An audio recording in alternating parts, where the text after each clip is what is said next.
Spanning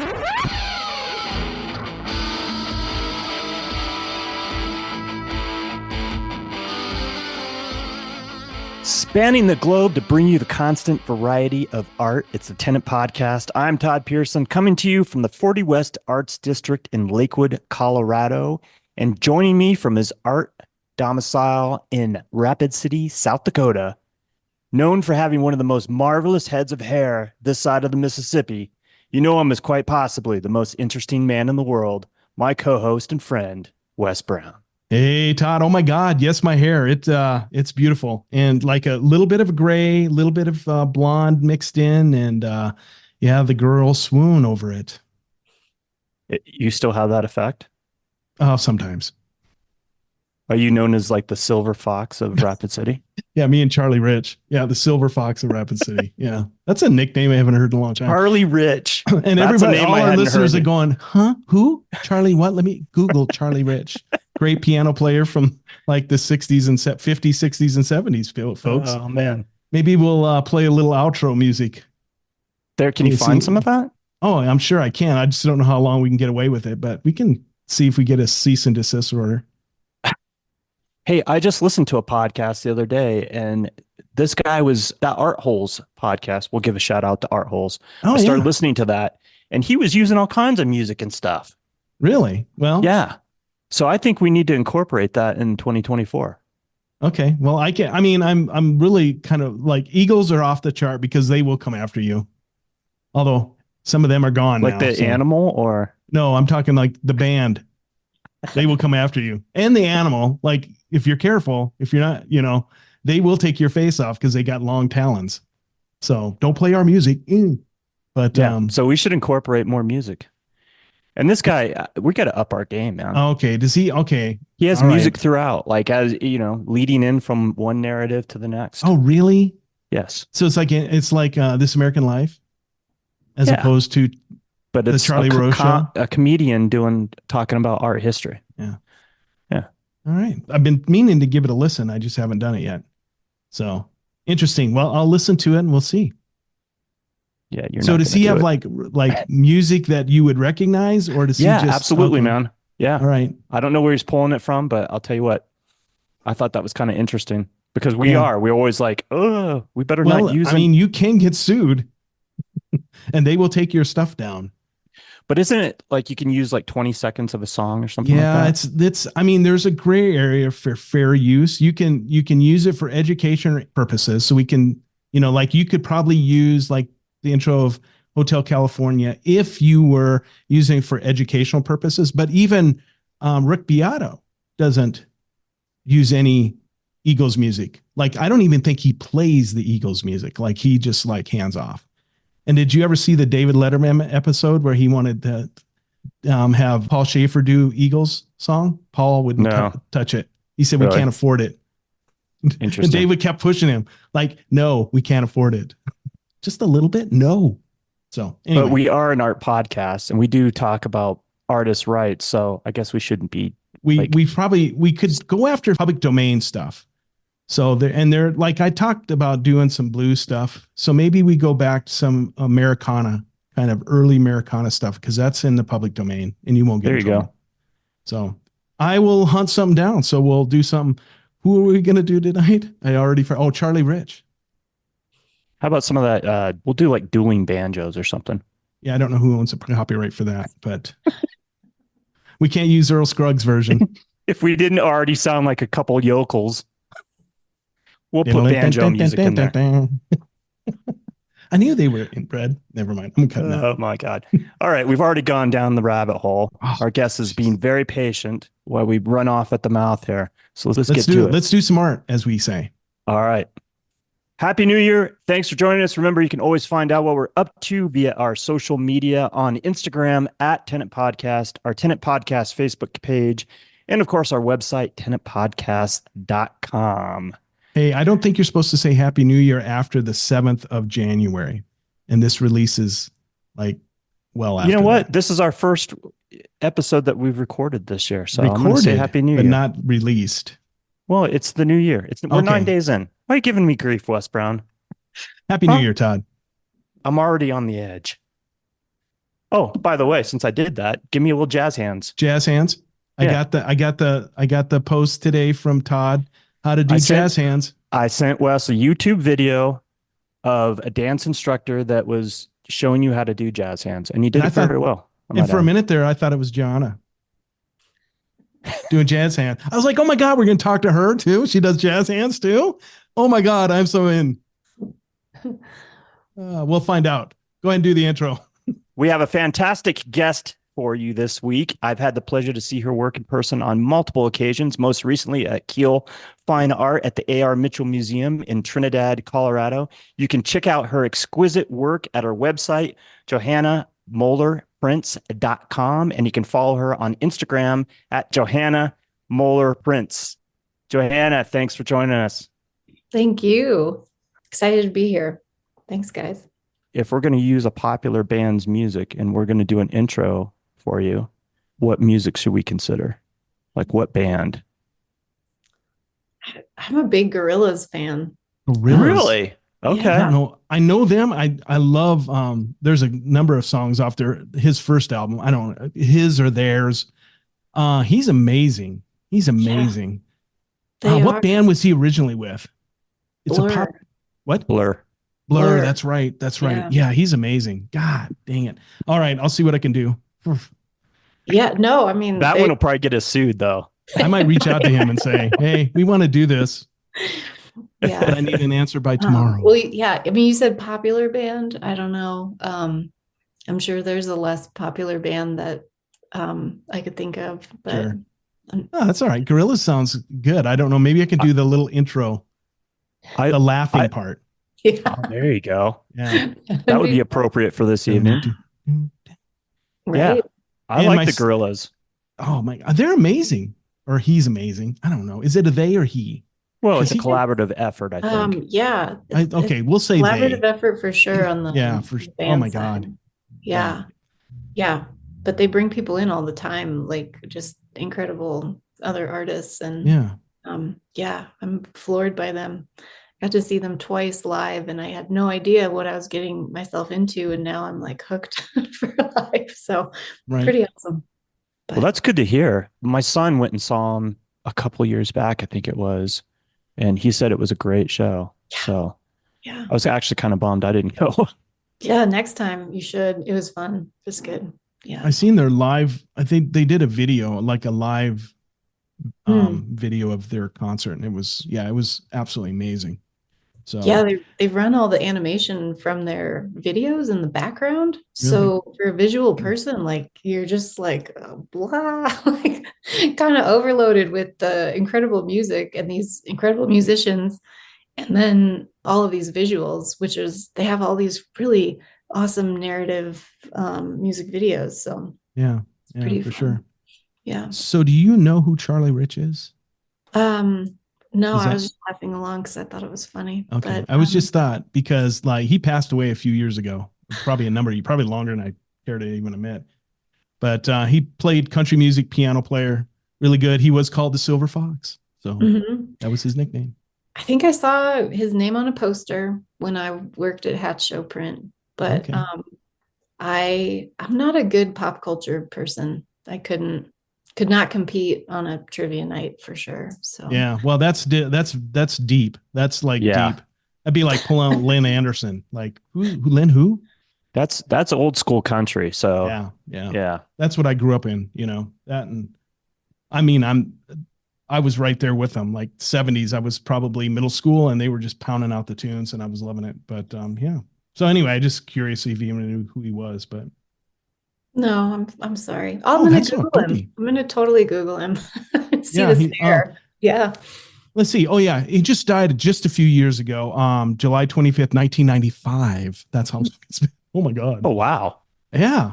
So, but Dang, anyway, he he's was good. gone Look for a him while. up though. He has a great set of hair, and he was Yeah. really handsome in the 50s. So anyway, I think You're he was really handsome, Wes Brown. Well, thank you.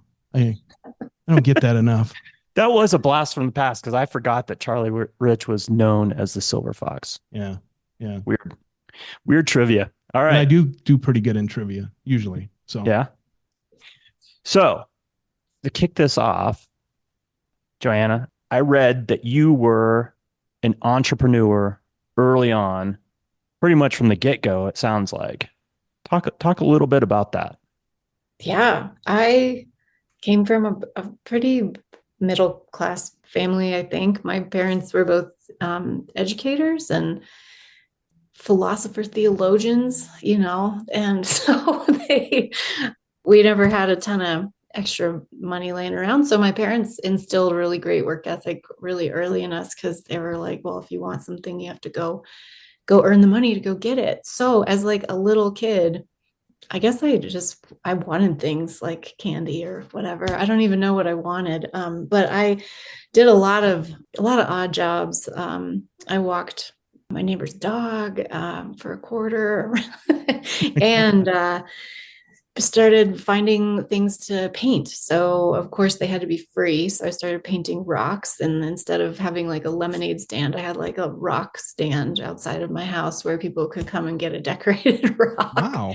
And how did that go over pretty well in the neighborhood? I mean, I think it was mostly just goodwill of Okay. my neighbors that were like, she's trying, let's go give her a quarter or whatever. And Well, so what's funny though, I don't mean to interrupt the story, but what's funny is like you go out in the hills, and I know this is nationwide, probably worldwide, you'll find painted rocks that people paint and then they'll leave it there. It's almost like a geocache almost. Yeah, I've seen them every now and then hiking, and I'm like, man, I should totally get back into painting rocks, I guess. Yeah. But I went from painting rocks to painting like glass jars and bottles, and then like the little tiny pop tabs. I would put a little jump ring on them and paint them and sell them. And I started selling them in my grade school, and then there was this thing at the bank. I grew up in Denver, so it was at the Young Americans Bank in Cherry Creek, where it was one of the only banks where you could have a bank account when you were like a kid in your own name.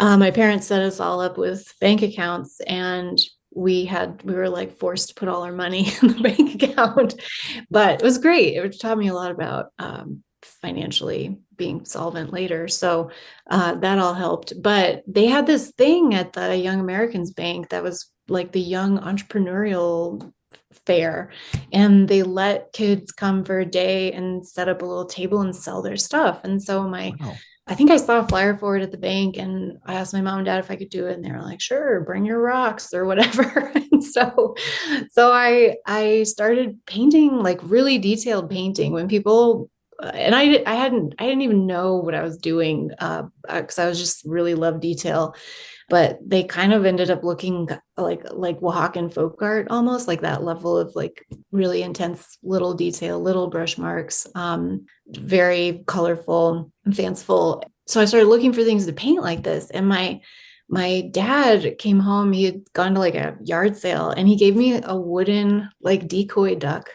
and so I painted this decoy duck.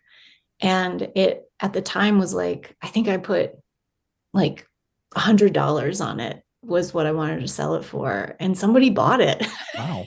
Which was crazy to me. And I felt rich. And I think there's something that clicked in me, because when your skills are then validated by someone who wants what you have made, it kind of pushes you forward at a rate that's a little bit different than if I just enjoyed the making. I think I've always had a really business entrepreneurial mindset.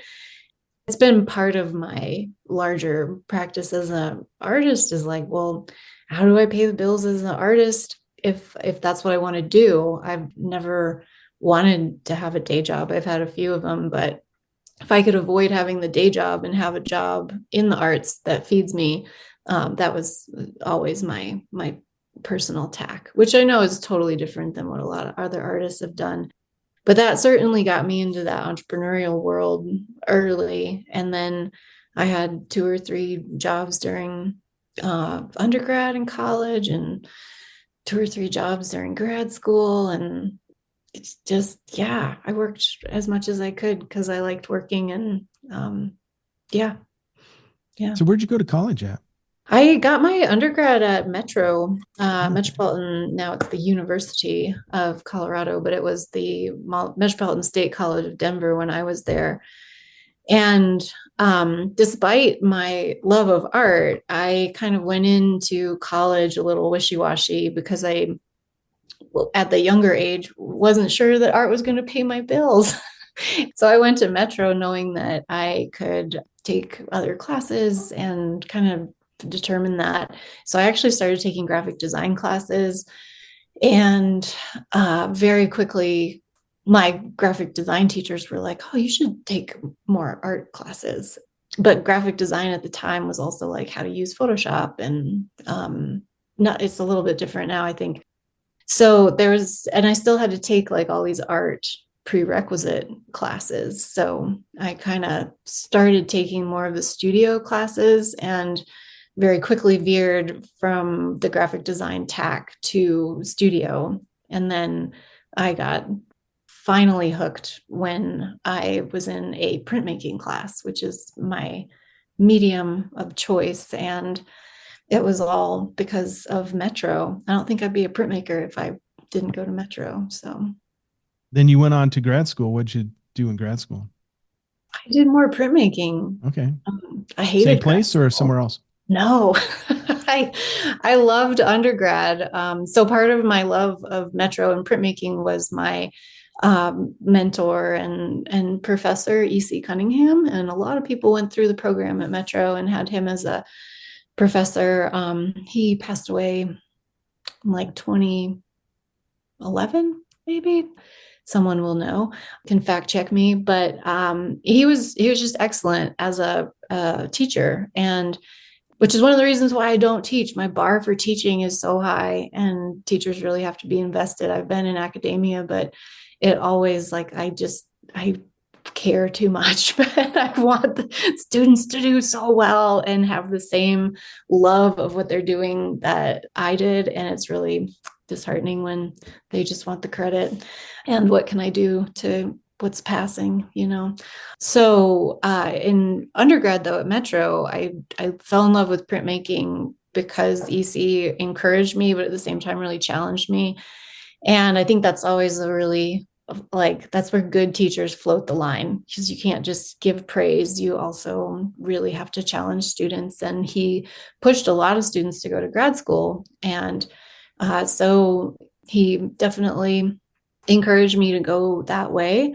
And I landed at George Mason University in Virginia, but Northern Virginia. I lived in DC and went to school in Virginia, and grad school was really hard.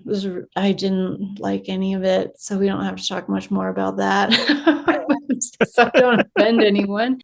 But it just wasn't for me. It wasn't a good fit on the school. And I loved being in DC. I worked all the 5 years that I lived there in Georgetown at this little shop that actually sold Mexican folk art. So the Oaxacan folk art that I didn't know existed. I then was like, oh, this stuff is awesome. Look at all this stuff. and they had Mexican jewelry and then really high-end clothing. So it was a really interesting mix. But I worked retail the whole time I was there. But I didn't have a car, so I just go into DC on my way to work or on my way home and pop into the Smithsonian for 20 minutes because it was free, and use a bathroom and go visit a Rothko or something just to have that time in the city. So I got to know all those museums and really appreciated where I was at and used the city as much as I could. But the school part of it just was not a good fit. But I pushed to be a printmaker. I think that was what was hard because everyone wanted me to be something else. And in grad school, it was just challenge after challenge on your concept and where all these ideas were coming from. And I felt really solid in that, but people didn't like the fact that I was making prints. They wanted me to do marble sculptures or giant paintings or all this grand art. And I was so set on being in love with printmaking that I kind of just eventually was sorry, people, this is what I'm doing. You better get on my side or go. I don't know. I'm going to go, which I did eventually. And then it was worth it though, because after grad school, my art career really felt like once I could make work for myself and not have to worry about any of those conceptual challenges, even though I was still challenging myself on concept and content and doing a lot of writing and research on what I was interested in. It was just so freeing to not have that. And things started happening, which was cool. Nice. That's really cool. I mean, I think that happens a lot in art school where there's these parameters or there's people, instructors or head of department, whatever, that see something or they think they see something and then they kind of push students to do a certain thing when it might not necessarily be the best advice, right? And I admire you for standing your ground, you know, and kind of, you know, pushing back and just say, you know what, this is what I'm doing, you know, don't try to talk me out of it. Yeah, I tell people when they're like, well, what was the point of going to grad school? And I was like, well, I learned how to really defend my work and talk about it. And I did write a pretty good, like a 50-page thesis on what I was making work about at the time. But I learned how to edit my criticism, which is so important for artists to do, especially younger artists, because you get thrown into this pit of school, whether it's undergrad or grad school, or like even the art world, if you have a curator or a gallerist who's telling you what to do. And it became so important to learn to edit my criticism and take the good little nuggets that people were giving me, but really just throw the rest in a huge trash pile because that's where it belonged. Because I was like, there's no way that I'm going to ever do this thing that you want me to do. Because it was funny. The sculpture professor wanted me to make sculpture. The painting professor wanted me to do paintings. The art history people were like, oh, you should just write more. And I was just like, no one's paying attention to like who I actually am. And that was really, really frustrating. But yeah, sticking to your guns is a good lesson, and really learning to see something good in the criticism, but knowing that it's not all, it doesn't all have to affect what you do. Yeah. What is it about you, do you think, that's able to take all of that and pull it apart, analyze it, and go, this is my path. I'm going to be true to my voice, true to my ideas? I think that was one of the most profound experiences that I had with printmaking, was finding that voice. And I had been taking a ton of printmaking in college at Metro, and it was all really terrible, like really bad.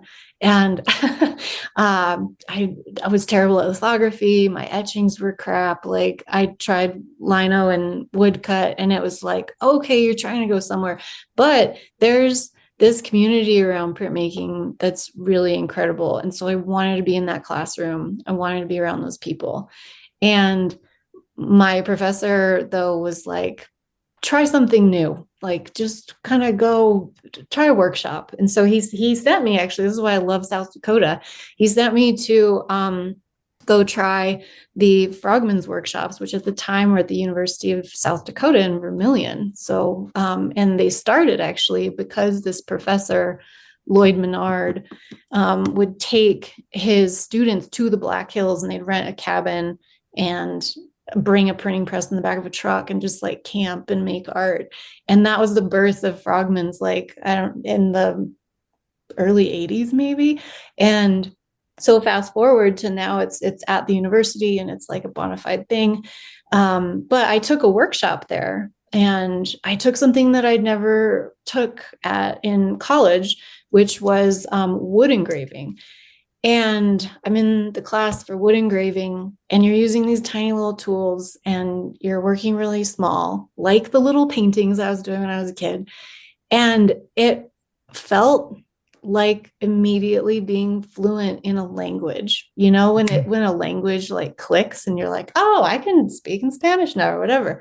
And it was kind of incredible that I was like, oh, I'm good at this. And other people were like, oh, you're really good at this. And who knew? That was like inside me the whole time. And I think that's what my professor saw in me, was like, there's something in you, kid. I just can't crack it. So I go to this workshop. I learned how to do wood engraving, which is on the end grain of a piece of wood. So a wood cut is on the plank side of the wood, which is like the long grain that you'd normally see. And it's a lot softer surface than the end grain. If you cut a tree in half, you get the rings, and that surface is really hard, really dense. And when you engrave on that surface with little tools that are meant to engrave also on copper or zinc or other metals, you get really, really fine detail. So I was in this little detailed world, but there's something about the negative space when you're working in relief. So it's like linoleum or woodcut are all relief processes in printmaking, where your tool, when you make a mark, it pulls out the material. So you're creating the white and you're leaving the dark or the black or whatever ink color you use. And so that whole process, like in my brain, just clicked. And then when it came time for grad school, coming back to your question, it was like I tried other things. I tried painting. I tried sculpture. I sucked at them. And my way of speaking to the world like a poet was printmaking. And then the other way of speaking to the world was just like, you know, slang or whatever, not poetry, was were these other art forms, which now, like so many years later, I'm coming back to wanting to make other art in different processes. But printmaking, that voice that I have and the mark making is something that allows me to speak to the world. And so when my professors were like, oh, just do a painting, I was like, but I can't speak to the world that way. Like I can't speak at all that way. I'm nothing that way. So I had to kind of stick to my guns if I wanted my work to say what I wanted it to say, I think. So it was a valuable experience going to grad school, even though you hated it and you Yeah. didn't really talk much I mean, about it. it was.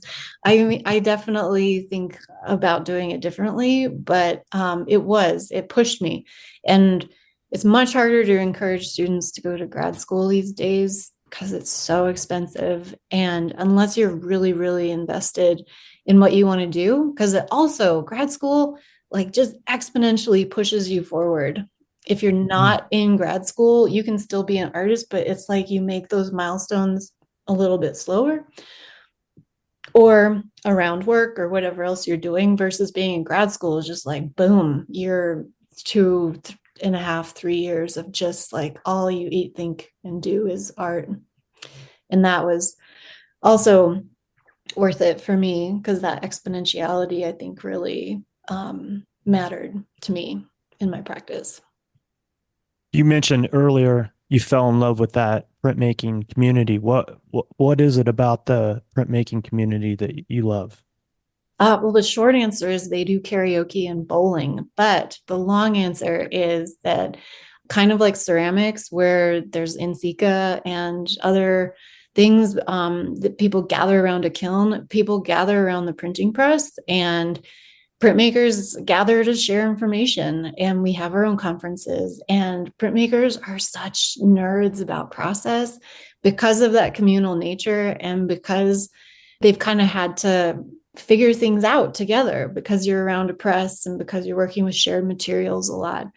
And so I think the printmaking community is one of the best communities when it comes to sharing what you do. If you might ask an artist like, oh, how'd you do that? And they might kind of give you their like, well, it's my special secret sauce. But if you ask a printmaker, how did you do that? You'll be talking to them for like 45 minutes on exactly how they did that. And I think that attitude of sharing, and it takes there's so much process, and printmakers get excited about it.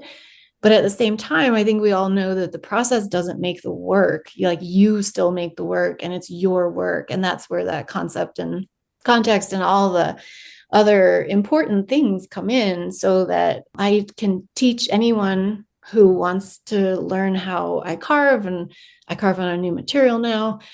And I teach workshops all the time, and I'm not afraid that anyone's ever gonna like upset my work because their work inevitably will be different. And I really love that about how honest and open printmakers were at sharing. And they're also just really cool people. All the cool kids are in the print room at school. And in the printmaking room, it was like it's a big family, which is really cool. So do you own your own press? I own 8. 8 press. Yeah, that's probably too many, but I do. I have an etching press, a little baby etching press, a big one, a baby one, a litho press, and 4 letter presses and a hand press. Wow. Yeah. But I also own and operate a public print studio called Wonderhand Studios here in Greeley. And so the public can come and use all those presses.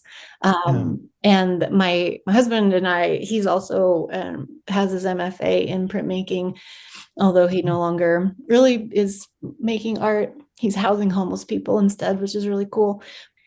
We started collecting equipment right after we graduated from college. We each had a press of our own, and then we got married, and then I found some other presses, and then kind of people out of the woodwork are like, hey, you seem to know what this thing is. Do you want it? And so we've inherited a few presses that way. And they just kind of come naturally to us. But we have our favorites over at the studio. We have a bunch of type, movable lead type and some wood type that people can use.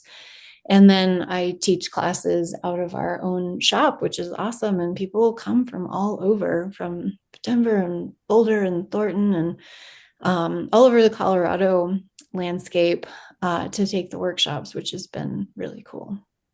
So what kind of letterpresses do you have? I come from the print industry, but commercial. Yeah. So I have a Vandercook proof press, which means there's no self-inking rollers. It's literally the press that you would ink up your design or the page that you're printing, ink it by hand so that you could pull a proof so someone could spell check it for you. So I've got a Vandercook proof press. I have 2 Kelsey Platen presses, little hobbyist presses. And then I have 1 larger CMP Platen letterpress. And we just inherited some new type. So I think we have about 60 or 70 drawers of type, which isn't a lot, but it weighs a lot. Yeah. And I was at your other website, and I was looking at, like the wood letters and all that. And I was like that stuff's got to be hard to find now. And people are probably selling it for big bucks. Yeah. Wood type is really hard to find. There's some artists that have incredible collections, but it's really expensive. So we have just a sampling of Gothic in some different sizes, which is one of the more common typefaces. And then we have a bunch of lead type. And a lot of that came from other artists that were getting out of the business. So they have a bunch of lead type, but they're just not using it, but they want it to go to a printmaker because so many people pull their initials and frame them or whatever. And every time someone frames their initials, a printmaker dies. That's what we say. So don't do that. But yeah, it's pretty cool. The history is awesome. And that's the fun part with the workshops is people can come in and experiment with how to use the type. And it's just enough to do cards or, something small.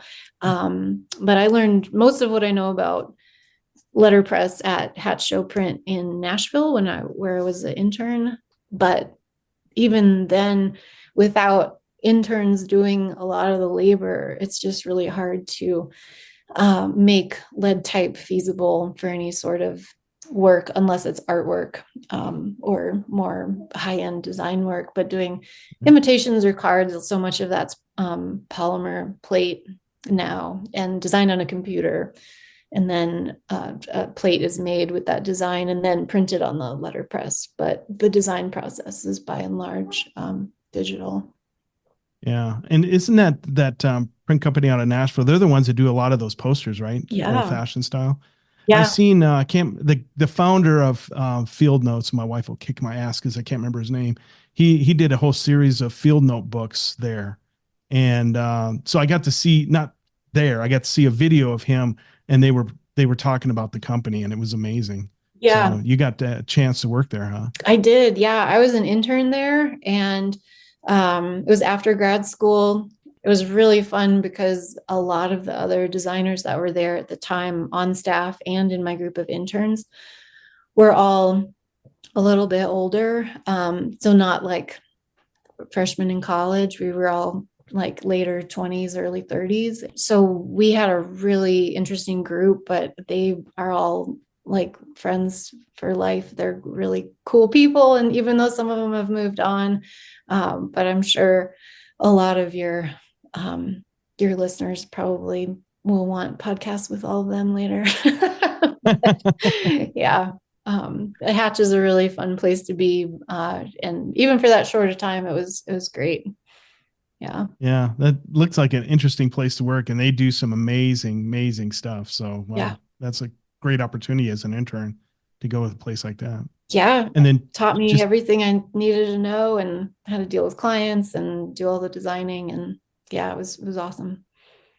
And just as a side note, I have a proof press I got out of Bowman, North Dakota. Oh, nice. From the newspaper. Yeah. So, yeah, a friend of Tonette's, my wife's high school friend, sold it to us. So yeah, it's just has some poinsettias on it and some other stuff, but it's not it'd be easy to get it working. I just don't know anything about it, and I don't have any of the the type or anything. But yeah, it's kind of a interesting thing having sitting in your living room. So it's heavy. Yeah. Oh yeah, they are. I'm about died taking it up my stairs. Yeah. So. Yeah.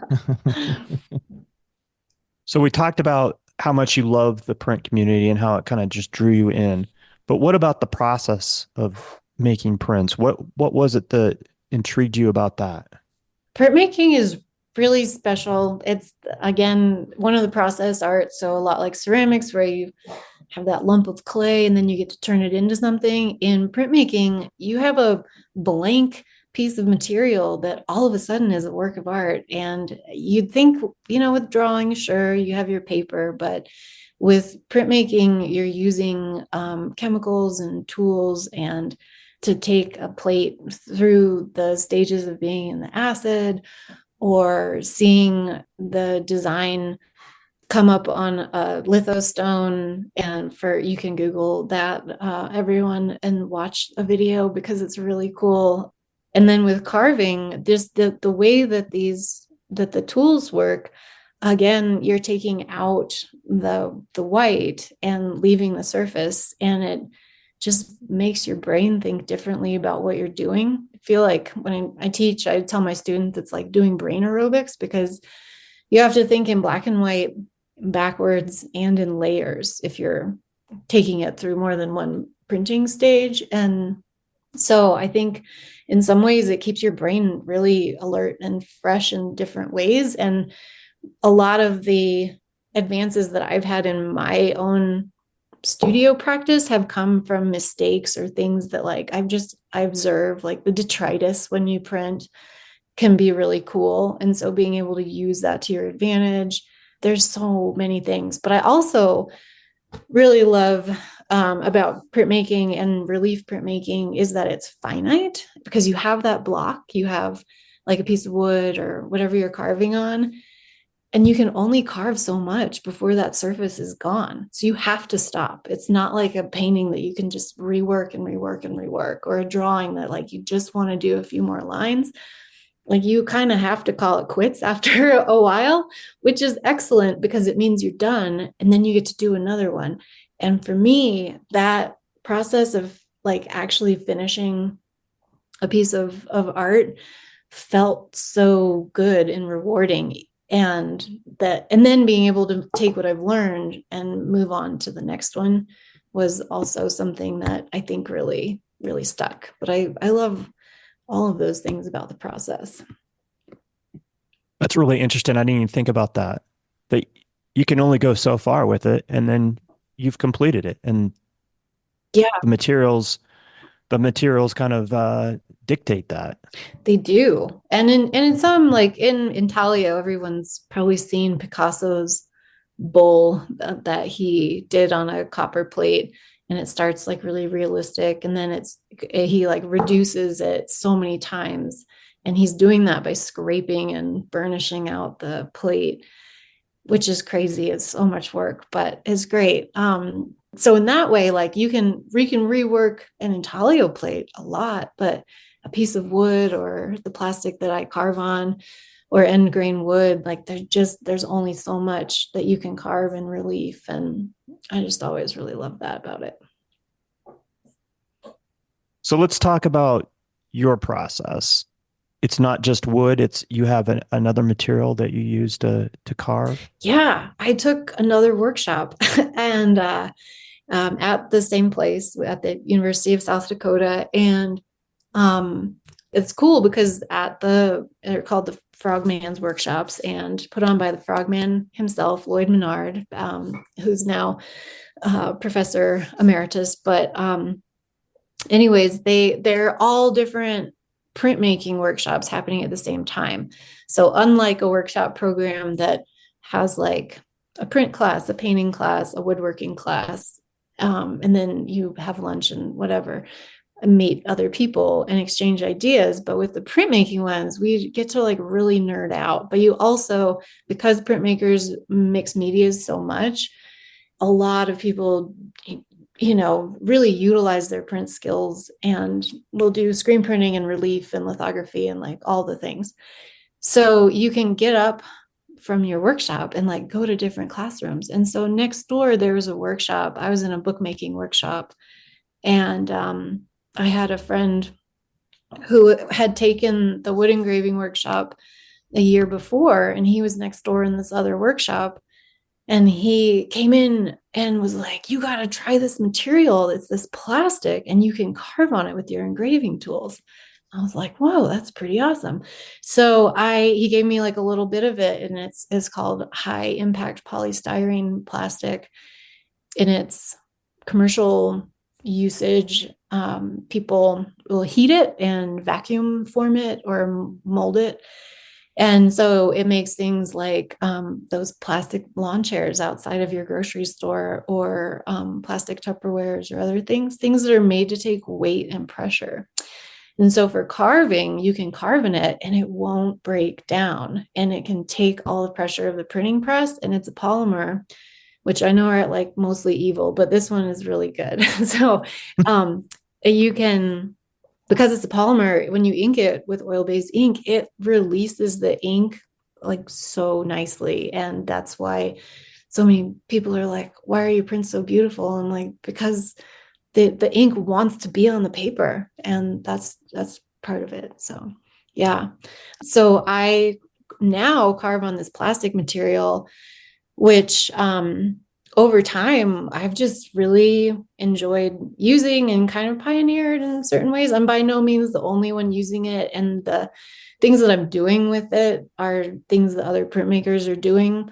But I shape a lot of my blocks, so I'm able to use multiple blocks in my compositions, and again, sort of it lends them new life, because the more traditional way to think about a print is that you carve the block and then you addition it. And so the word addition in printmaking terms is the limited amount of artwork that came off of that plate. So if you have an edition of 100 prints were made from that one block. And then you're supposed to strike the plate. So you draw a line through it and put it in your studio pile or whatever, which is so sad, and to me, a little dated way of thinking about art and the print. So my work, I make pieces to be used as parts of a larger whole. So I have a lot of blocks that I'll never edition alone, because they're made to be a background. They're made to be a character in a larger piece. And so thinking about prints in that new way, and then thinking of my blocks in a really new way, that instead of just an addition, they become a lot more like I call them my library of blocks, because I can like go through my library and pull the one that I want to use and find new ones that to work with it and make a totally new and different composition with it. And then I've also, like, this plastic is really cool because you can carve on both sides of it and it won't break down or show the impression on the other side. Like wood will do that sometimes, but it's really, really cool because my work, I've always been drawn to symmetrical compositions. And so by carving on both sides of the plate, I get the same like creature, but I can use it to talk to itself. And that has also been really exciting for me. So I get like a 2-for-1 if I'm willing to put the work in to carve both sides of the plate. Is that material hard to find? No, it's not. I get it at a big plastic wholesaler in Denver. Okay. And because it's not, you couldn't find it at an art supply store, but I get it in a 4x8 foot sheet, and it's like a little less than $100 for that, which is the other reason why when I started doing wood engraving, the end grain wood that was coming from England, like boxwood or even end grain maple, but the traditional end grain boxwood for like a 4x6 inch piece is like $100. And so as a student, I was so precious with my blocks because I was so afraid that if I started on them and I didn't like the composition or whatever, or if it didn't, make it into a gallery show or something, then I was just like, oh, I wasted it. But this plastic, I started working on it and I was like, oh, I can afford to mess up, which is also huge in your art like career, knowing that like, oh, you don't have to be perfect, or that feeling that you can experiment and not be held back. And so, yes, the plastic is accessible and it is pretty inexpensive in terms of what art supplies go for. What size do you work in typically? Like what's generally the size you work in? Still small, but for wood engraving, like huge. So, like most of my blocks are under like 14 inches high. But again, like wood engravings and the use of these little tools, traditionally, like they'd be the illustrations in books and set with type. They'd be type high on the end grain. And so it has this really cool built-in illustration history, which I also utilize in a lot of my work and thinking about animals and some of the stories that I put on the work.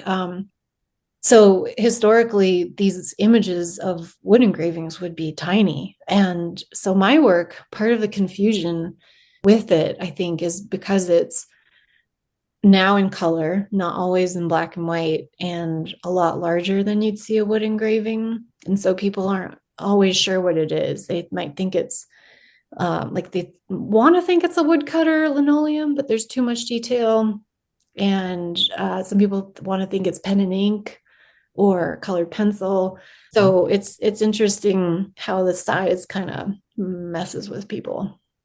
So I'm looking on your website and in the archive section, and there's one, we'll just say there's, and maybe and if I'm going down the wrong direction, please stop me. But there's these birds and the flowers, right? And they're multicolored. And I'm thinking, is that the same process you're using? Okay. Yeah, each of those birds is a block, and those are two-sided. So what looks like 2 or 3 birds is actually 6 birds, printed designs. Right. And then you got this like green stripe, or at least it looks on the screen, like going through like a ribbon. Mm-hmm. So each color, is that a different block? And Todd's bringing it up now. And we could talk about either one of those, but. So the larger pieces, this is again where I've kind of split a little bit to make my work really interesting and interesting for me to make. And because the carving process is so intense in the amount of time that it takes, I can't spend all my time carving, or I would look like a little claw person. Like I would just be so hunched over and tiny. So each of the birds is a different block, but then I have these bands of color running through, which is actually a marbled paper. So I've started to use a lot of collage, but it actually came about from one of those mistakes where I was printing a larger piece. And so my blocks are small. The blocks are 14 inches or smaller ish. But as one of my challenges, I'm like, well, how do I make my work larger? And I was like, well, I can put it on a bigger piece of paper, right? And then to do that, I shape my blocks so they kind of seamlessly look like they belong on this larger sheet of paper, if that makes sense, without the visual. But and then I started thinking about collage and what I would need to do to get it on a bigger piece of paper, because with each printing press, you're limited by the size of the press bed, which is where the paper goes. Right. And so if I want to use a piece of paper that's much larger than my printing press, I had to figure out a way to still use the print, but how do I get it on this paper? And so collage is a pretty natural thought process there. I'm certainly not the only one doing it, but I started printing. And so some of these are printed directly on the paper. Others are printed on really thin, lightweight Japanese paper that's then adhered to a thicker Western paper.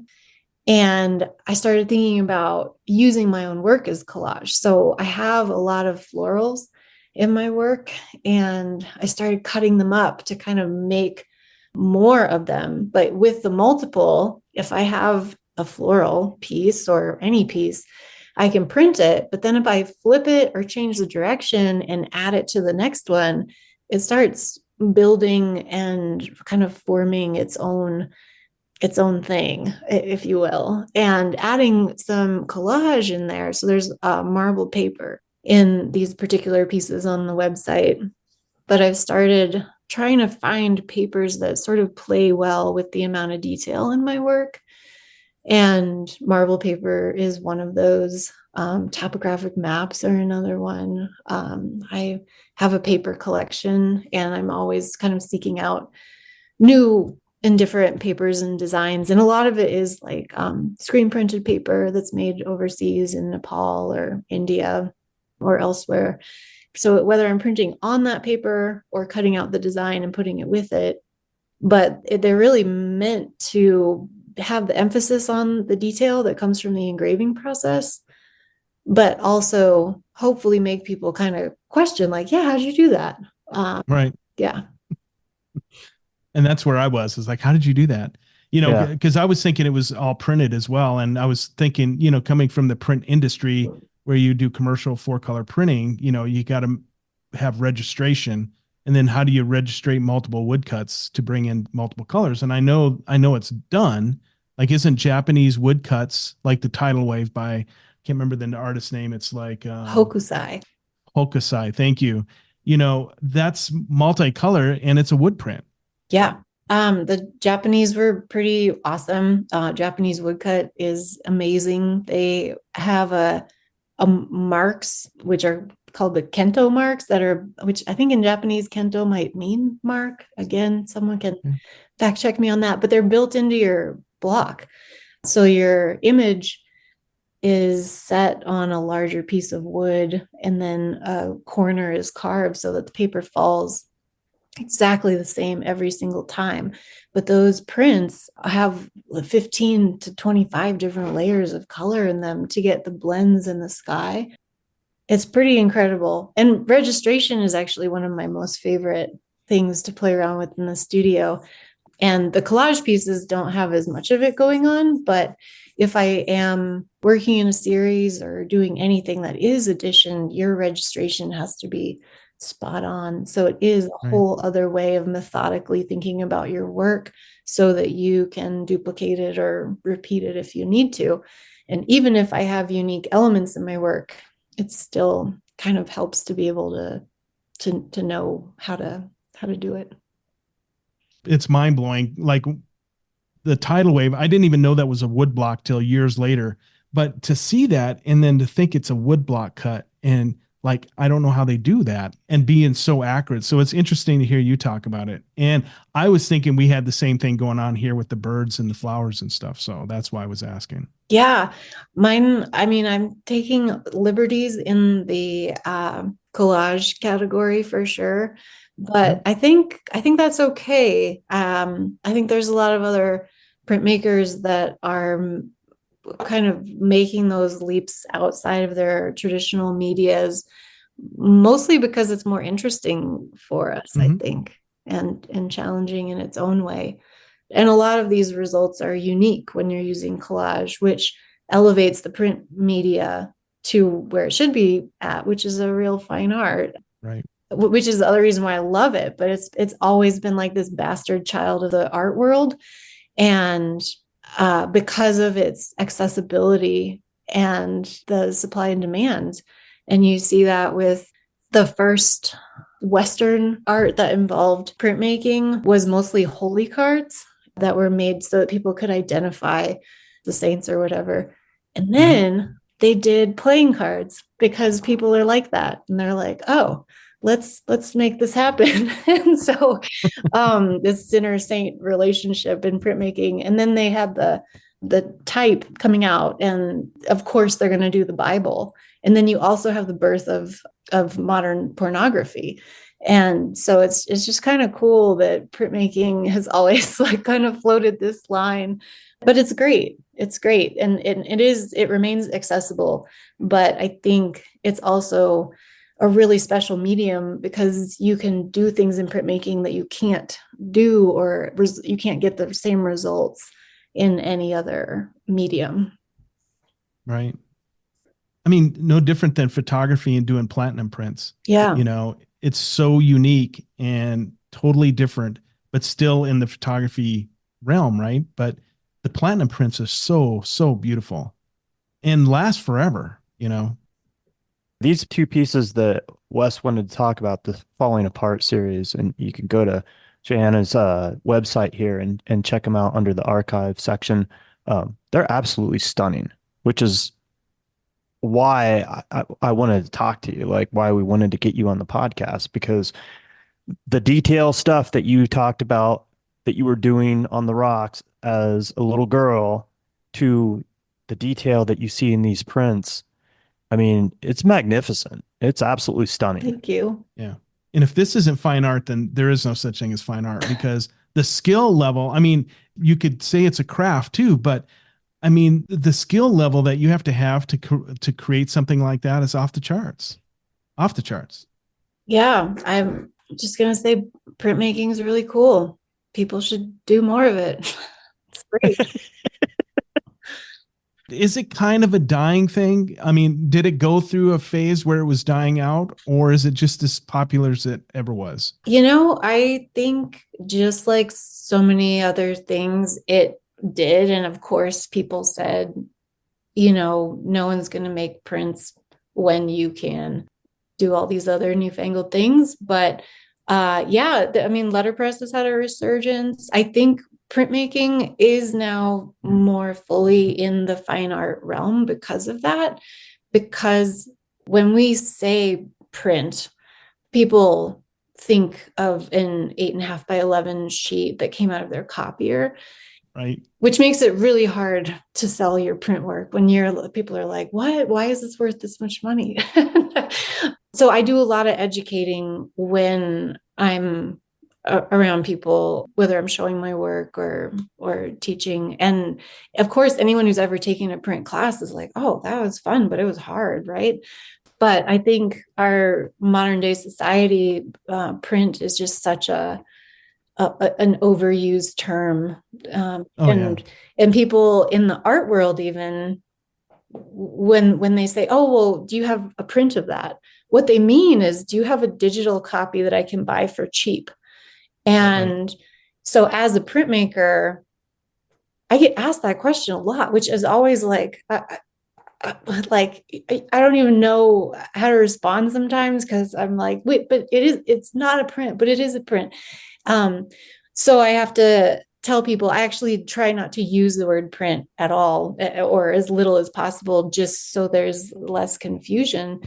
because if I say it's an engraving, they're like, oh, okay, I get that, right? That's something special. That's something like Durer does, right? But if I say it's a print, then they'll say, oh, well, do you have it in another size or would you whatever, like, and then you're down the other rabbit hole of being like, no, well, see, I carved this block and then so it's only the one size that the block is, that they don't come another size, blah blah blah. It happens. But yeah, I think printmaking is coming around to being a more fully fine art mode. But and you see that with fine art print ateliers around the country that bring in really high-end, museum worthy artists to make prints. But even though those prints are incredible, they're still the accessible work for that particular really high-end artist. Like Kiki Smith, for example, like her prints are incredible. And yet she still has like sculpture and paintings and other art forms that she's working on, but her prints are widely collected by museums and other art institutions. So I think personally that prints are happening, and they're happening in a fine art kind of way, but there still is a lot of mostly universities that are still kind of dropping their print departments, unfortunately.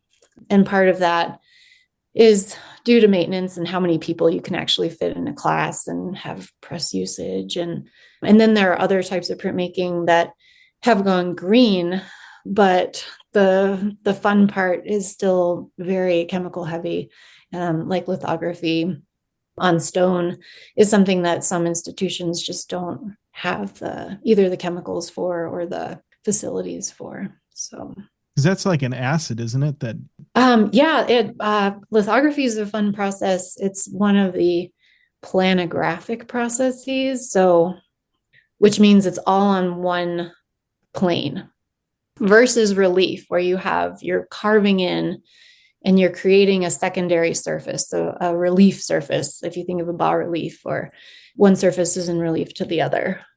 But with a lithograph, you're relying on a chemical process that involves oil and water, and you're activating the plate, or the stone, or plate litho, I suppose, to either want water or want grease. And the greasy parts attract the ink, and the water parts repel the ink, which gives you the image. And it's very hard to explain without props. But again, YouTube is a great place. But yes, there's acids that essentially etch the litho stone that kind of serve to do that activation process with the grease. Although the etch is, like hairline compared to when you etch a copper or a zinc plate in a much higher acid that literally etches away the plate and dissolves it and creates a crevice that then the ink is wiped into, versus again relief, where the ink is on the top surface. Intaglio or etching, aquatint, all of that relies on the ink going into little crevices on your plate. Yeah, and that's why they buff it really hard. Yeah. Like when they were doing like platinum prints, they're like really, really buffering it really hard to get the ink off the surface. So when they lay down the paper, it picks up the ink on the inside the crevice. Is that correct? Yes. Yeah. Totally. Yeah. People used to do it by hand, like hand inking. So they'd have one whole side of their apron was just black because they constantly wiped their hand on the plate and then on their apron. But yeah. It's crazy. I mean, yeah, anybody that doesn't think, once again, anybody that doesn't think this is an art is a fool, because this takes some mad skills. Well, they just haven't seen the process or heard about the process. Well, you really have to see it to appreciate it, I think, kind of observe it, right? I At least so. for me, it helps as a visual person. Yeah. But it's fascinating. And there's so much I'm sorry I interrupted you, Wes, but I mean, there's so much to each one of these processes, and there's all these different processes within printmaking, which I think is fascinating, and I can see why, I want to go take a printmaking class, just in this. I mean, we talked to another printmaker a little while ago, but I see your work and I'm like, man, I literally, I'm just blown away. Like Yeah. how it's arresting to the point where you're like, how do you even do this? And if you haven't experienced it firsthand, or you don't have the education, like you said, you have to continually educate people. I just don't think people really can wrap their heads around it very easily. Yeah. Yeah. And then there's a question. Yeah. Go ahead. Why the hell would you want to do this? Mm-hmm. Because it is so laborious, so labor intensive, right? I mean, there's so many steps. Like, why in the hell would you even want to do this? So answer that one. I have layers for that one too. Because you're right. It can be so difficult. And people always just want to find commonality and experience. So they'll see my work and I always bring a plate. So I show them the plate and I say, I carved this, I ink it, and then I stamp it and it comes off on the paper. And they're like, oh, I did that when I was in second grade. I hurt my finger or whatever. So people like either remember the experience because they loved it, hated it, or hurt themselves doing it. And but I always love that. A total attempt to identify, but I think it's hilarious. So and I think for me as well, it's so rewarding and it's different than when you're drawing or painting or even sculpting, maybe, I don't know. But it's that moment. It's the same. Like I keep comparing to ceramics because I did a lot of ceramics, but it's that moment when it comes out of the kiln, it's the process being completed. And so you carve the plate or etch it or whatever, and then you ink it. And then you put the paper on and then you roll it through the magical press, which on the other side, when it comes out of the press, that blank piece of paper has now magically turned into a piece of art. And it's like Christmas morning or your birthday, like every time pulling that piece of paper up. And I guess I'm a reward-based person. It must be my love language or something, because that same thing that like people wanting my work, it's the same thing with pulling the print for me. It's such a reward that it keeps me going. And I think it is a little bit different than other types of art making. Yeah, that's beautiful. Yeah. And we've seen people pull art before. So it's just amazing to see. And it is like magical almost.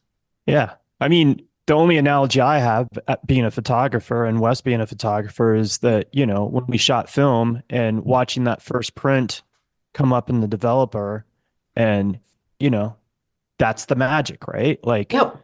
you see it and you're like, oh my God, I got it. It's all there. You pull it out and you're like, you're just over the moon. Yeah. Yeah. Yeah. And I see it in my students' faces all the time where they've struggled through this carving and they're like, well, I guess I'm going to go ink it. And then I'm like, you're going to get something and it's going to be awesome. And they do. And it is that moment on their face. And that's why like I love capturing them with the hold up reveal, because they're just like so genuinely happy. And I think that is a feeling that sticks, especially if you're in art school where you're trying so many things and failing a lot, which is good. But to actually have that little kernel of success every now and then is like, oh yeah, I could do that again. And I have. So yeah. So still magical? For me, yeah, I think so. Do you still have failures? Oh yeah. Yeah. I still it's happened a couple times, but I've started some blocks and sometimes I do proof them and I know immediately, I'm like, oh, this is trash. It's going in the trash pile. And it still happens. And others where people always say, oh, what do you do when you make a mistake when you're carving? Because it's finite. Again, like I mean, you could struggle to find the little shaving and glue it back in, only to probably have it pop out. So it's like that never works. But yeah, if I make just the wrong line, I still have to creatively like figure out how to deal with it in the print or in the composition or in the final piece. But I think that's where that creativity from having to correct my mistake has really been good, because some of what's happened, like the first time I shaped a plate, like people shape plates for all sorts of different reasons, but it wasn't really I didn't have a reason until I had an area of the plastic that was like super soft and it wasn't carving, and I didn't know what happened, but I had gotten like, it was a pretty good size block that I was carving for my thesis show in grad school. And I got to a point where I was like, I can't keep carving this. It's just falling apart. But I had carved like half of the plate. And so I ended up cutting out the part that I was finished with. And that was my first shaped plate. But I was like, this is cool. This is great. And that was my reason all of a sudden for doing it. And then I've, developed other reasons to keep going with it. But I think it's fun. I think that's the brain aerobics. That's like, there's so much in the process that keeps you and draws you. And as much as I wish I, had more time for painting and drawing and doing all the things that I really want to do and get better at with printmaking, even though I'm so far down my own process, there's always like infinite number of things to try and things to play around with and experiment with. So it's just endless. And this is why printmaking is so interesting in how it's in its development, because you and a bunch of other printmakers out there, they're pushing the envelope with materials and exploration, right? Yeah, I think so. There's really great contemporary print movement, and it's just awesome. So in Denver, actually, in March of 2024, they're kicking off MoPrint, which is the month of printmaking, and it's all prints all the time in Denver for a full month and a little bit. So yeah, if you're interested in print, or if you just want to see some prints, they're going to be all over Denver in so many different galleries, and so many different events are going to be going on. But it's part of this modern printmaker movement.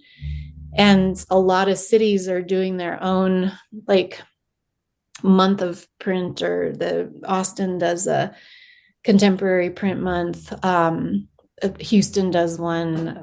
They just have a really strong print community down there. So they're starting, aside from the print conferences that happen. But it's great because it really vitalizes and brings together the local community, instead of people coming from all over like they would at a conference.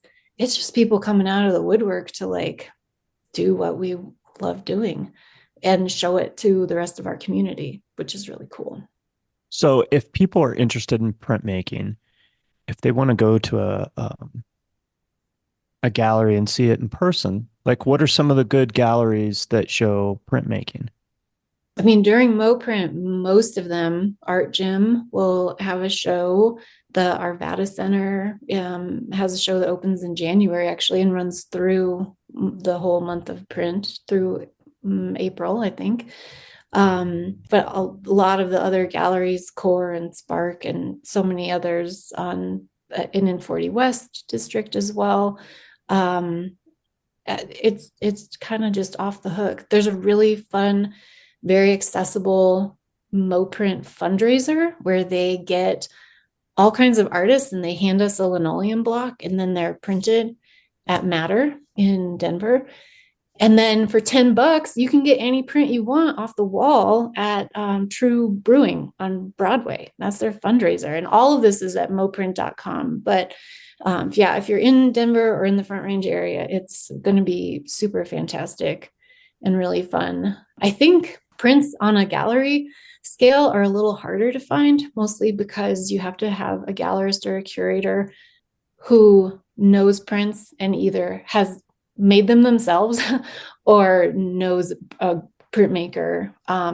Otherwise, a lot of time people don't know how, like, what they're looking at, and consequentially they're then harder to move at that gallery, because if the gallerist doesn't have a really strong print background, they aren't going to be able to explain that whole process to their people. So yeah, I don't know. I have friends who are printmakers that are in Denver. I know, the Keel Gallery down in Trinidad does a really awesome job of representing printmakers. They are actually bringing MoPrint down south. So we're going to have a show there for the full, I think it's March, April, and May of the print month, extended down to Southern Colorado. I do some events up here in Northern Colorado out of our studio as well. So it's happening all across the state, but it'll be fun. And hopefully I'm hoping that, because once your audience is more educated about prints and they know how awesome they are, then the gallerists have a reason to support more printmakers. That's really interesting. And it's really cool that this event is going on during the month of March and leading up to it and on the backside of it as well. And I didn't even think about the fact that, just like the general public or your average art buyer off the street doesn't have the education about printmaking, that the people that are actually running galleries a lot of times don't have that education as well, are not informed enough to really educate the people that are coming in, viewing, looking to buy art themselves, right? I didn't even think about that. That's really...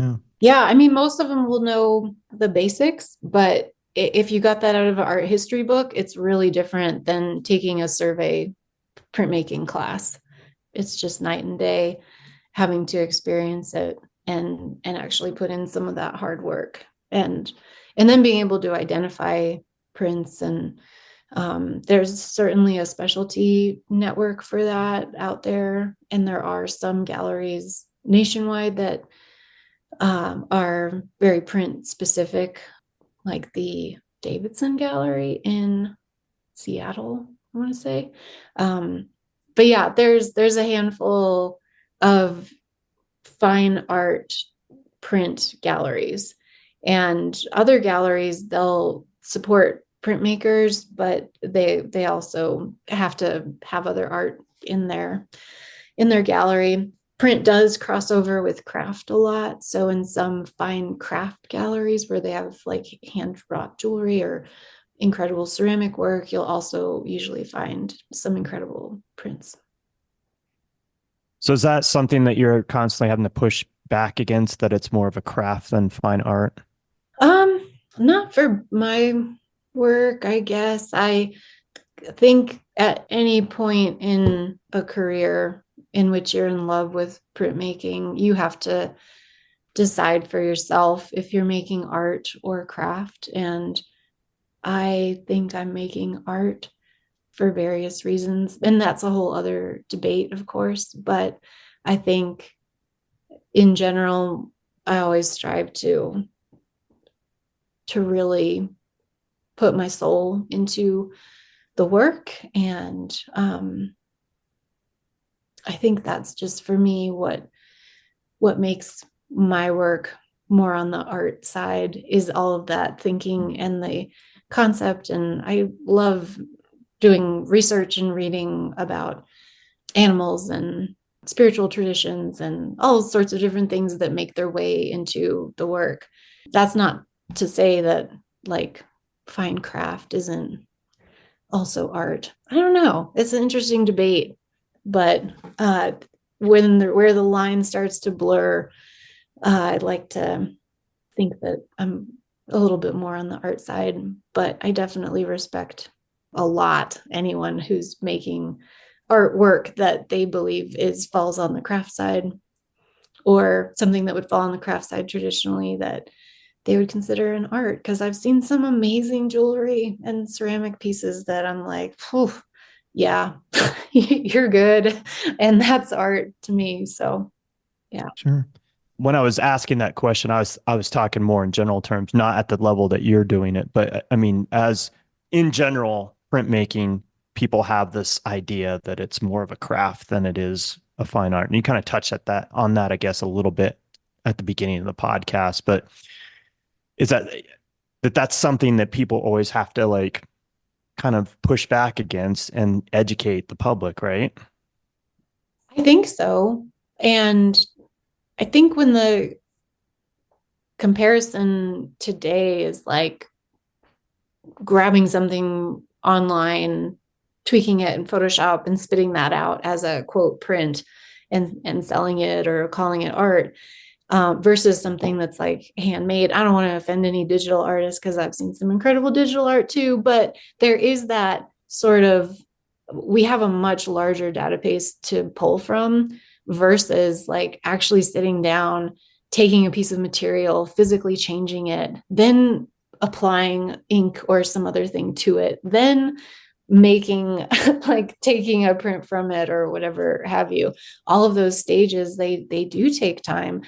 And so I think so much of it is the education behind it, because as our world sort of barrels further down the road of kind of not being as invested in what we can do with our hands versus what our heads can do and what AI can do, it really makes me wonder, like, what is the future of art? Because AI art has been bought by major museums, and I've watched robots make art in museums, and it's incredible, but I don't know where that stands. Like, is that art or is that a robot making something, but it doesn't know it's art?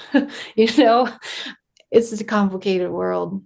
I feel like I'm overcomplicating your question, but yeah, I think the education is necessary with printmaking. But as we did say before, like because of the digital and sort of new wave, fine art printing using traditional processes has had this resurgence, but it's also gained some of that respect. Well, it's like photography, and now they call it, the old school stuff is alternative processing. I mean, it's not even like traditional processing, it's alternative, whether you're making glass plates or tintypes or whatever. So yeah, I mean, I think photography had the same thing. They even like fine art photography, there was a push, like it's not really art because it's so democratized, like anybody with a camera can create art in a sense.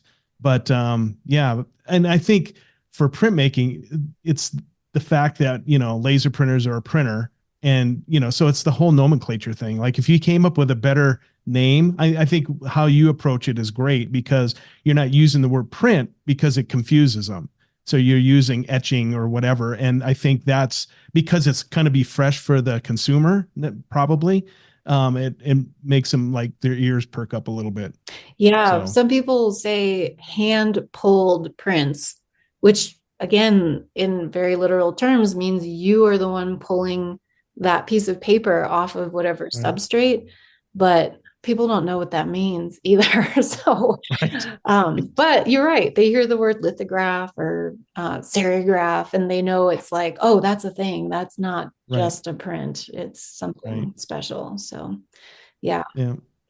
And you can't blame the people that come up with like the term printer because it's in correlation to what they were doing for centuries.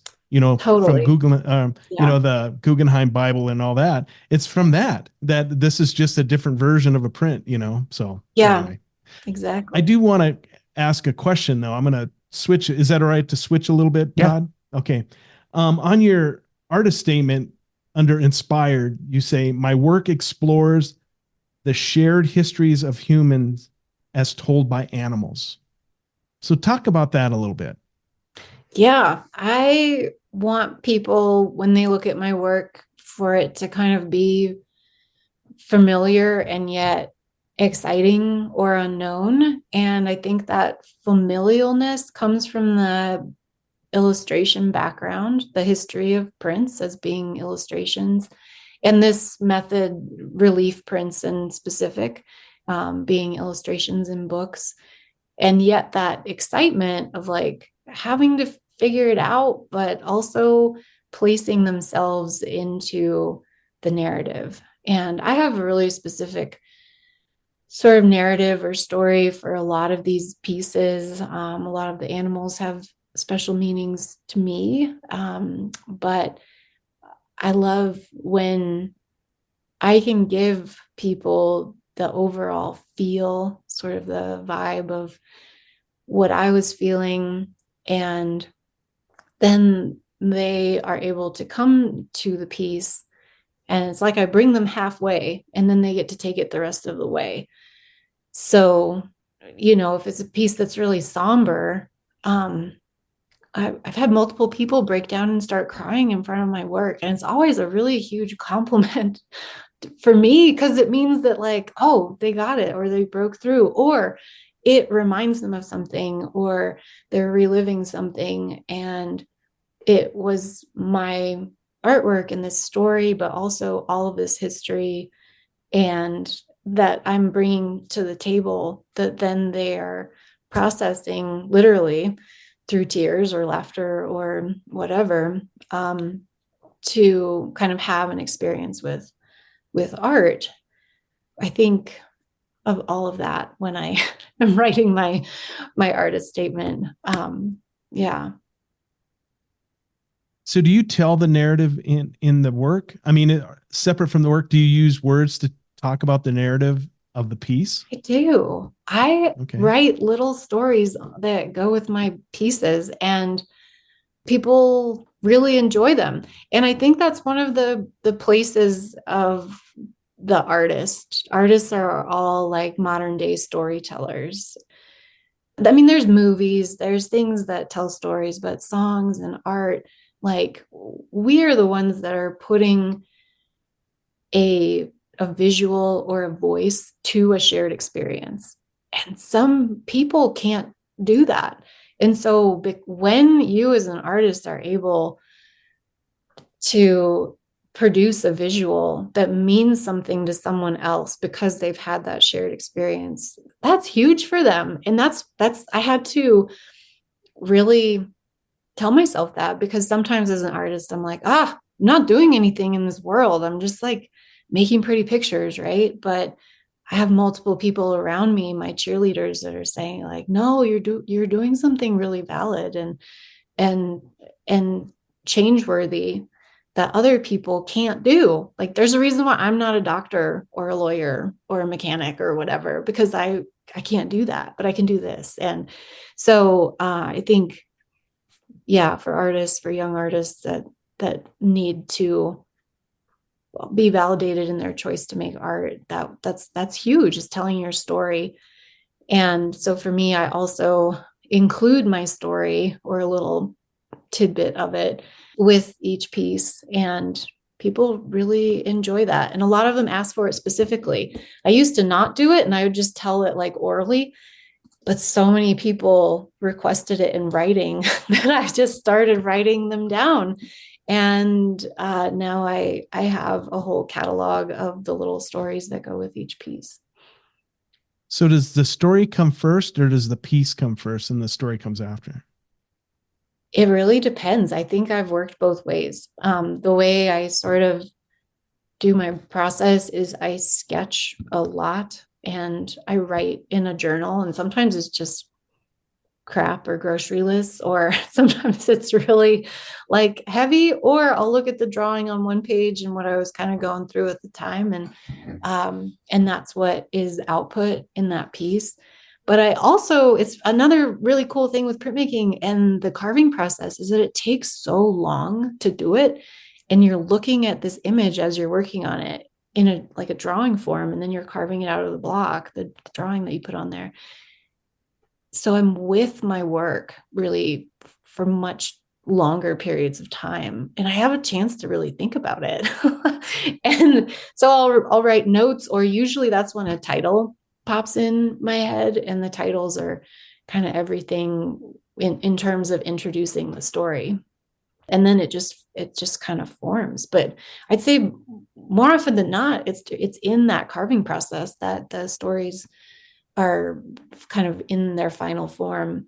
And then I'll print the piece and see if it still matches, or what it might add to or whatever. And then the more of those parts and pieces that I put together, the more the story changes. Or, one smaller piece might have a really definitive story, but when I pair it with something else, it kind of opens it up in different ways, or might allow for what was a somber piece to now be a little more joyful. So there's like grief and then healing and all sorts of different things that happen with the process. And I guess that's part of what I mean when I'm like, it just keeps going. Like I could experiment forever with these pieces and they would always be interesting to me, which is great. So you should always be fascinated by what you're doing. But yeah, I think that's when the story really hits, is like when I'm full on like carving mode. That's awesome. I love that. Thanks for sharing it. It's really beautiful when you explain it that way and then go through the whole process. I mean, it's got to be very, I hate to use this term, but because it gets thrown out a lot, but very zen when you're sitting there carving something for that length of time and just letting your mind go where it wants to go, right? I think so. I've used that word before because I don't know how else to explain it other than it's just it's comforting for me. That's when I listen to podcasts. That's when I listen to audiobooks. I usually listen to other people talking while I'm doing them too. So sometimes music, but I think that's another layer of the story. It's like they were born in storytelling of some kind. Tenant wants to acknowledge our media sponsor, New Magazine. That's NUE. You can follow both the national and the Denver edition of New Magazine on Instagram. The national edition can be found at new_magazine and the Denver edition at new_Denver_magazine. And I want to share with you something very exciting. Check out the newly launched New Denver Gallery Guide. Look for the signage that says New Denver Gallery Guide that has a QR code. Scan it with your phone, and you have instant access to a comprehensive digital guide to Denver's finest galleries and exhibitions. Find this QR code in your favorite gallery, hotel, or coffee shop as you visit and explore Denver. Thanks for listening. I'm Johanna Mueller, and you're listening to the Tenant Podcast. I'm going to pull up some pieces that I got to experience firsthand down at the A.R. Mitchell at Keel Fine Art, which was... Was the jackalope there? I have a story about the jackalope. Oh. Maybe not. Let me pull that one up. I think well, there were some good ones down there. And that actually was one of my favorites, probably my favorite. So let me share my screen for that. I mean, this piece is out of this world. I mean, you were talking about people that stand there and start to cry. I get emotional looking at that piece. Oh. When I was in the gallery, and I'd seen some of your work before, like I mentioned, and when I was standing there for the opening of that show, I was like, all right, now's the time. I got to call Johanna up and see if she's willing to talk with us, because this work is just out of this world. Thanks. Yeah, this one was one that I started in on a studio day, and all I knew was that I was going to use the jackalope and the two birds. And we all know when we're like in the zone, in studio practice, and this piece just just came out. and I loved it. I was like, whoa, I just did that. That was pretty cool. But this piece was for Valerie of Valkyrie Gallery, and she's an amazing artist, Valerie Salveri. She was curating a show called Guardians of Feral Lands, and the gallery is in Trinidad.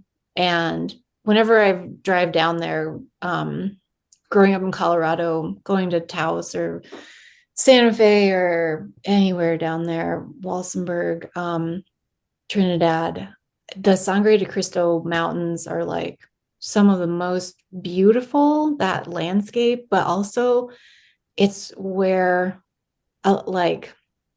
you also start feeling like weird land magic that happens down there. Like there's a rawness and almost like it'll start to eat you up if you're not careful, sort of like I like something you need to respect so that you don't end up on the wrong side of it. That's how I feel about the Sangre de Cristo. And then just the name is the blood of Christ. That's heavy. And so all of that was, I have this topographical map, and I was like, oh, I got to use the Sangre de Cristo one for this. And so I put the jackalope in the center there. And I love the jackalope because it's one of the like modern American mythical animals, which I think is just really cool that we still have them, and it didn't die or go away over time. It's kind of our, like, the Western unicorn is the jackalope, and so the jackalope was there, and the two antelope on either side. They're actually carved on either side of the block, so that's again where you start to see that symmetry. Same with the birds; they're slightly different on either side, but same shape. But those pieces, the antelope, were called the my warriors, because they're just these strong beasts that I love to watch run, and they're also very feminine creatures to me. So the antelope in my work stands for the feminine, because they're animals of flight, and they have, like, like long legs and doe eyes, of course, and they're just very beautiful animals. But they're also, like I said, animals of flight. So they'll run away, which was me for a lot of my years. If something got complicated, I was just out. I was like, I'm done. I can't deal with this anymore. Like grad school, I just wanted to be done, right? And then the jackalope, inside the jackalope, it's a little hard to tell in the picture, but there's a doe sort of lying down in the heart region, and then there's like a little rabbit jumping over her in the background. So you have the antelope and the rabbit, which you need to make a jackalope. And I love that there are these two impossible creatures that end up making a jackalope. and this is where my mind goes, but not everyone else's will. Other people are like, it's taxidermy. But I, of course, have to get behind the legend and seek this out. And in a day and age where we are like really not okay with who people are identifying as or with, and making these assumptions about people and sort of how they were made or formed, or what made them this way. And so the jackalope, he's just like sitting there pondering his interesting parentage, but he's also this like great symbol of love, because again, the jackalope, the antelope, and the rabbit, like, how strong a love do you need between an antelope and a rabbit to like make an imaginary beast? I think it's a pretty strong bond. So through love, like, anything is possible. And so the jackalope is sitting there protected by his warriors, these two like amazing, strong female archetypes. And then those lines go up to the birds, which are my symbol for freedom.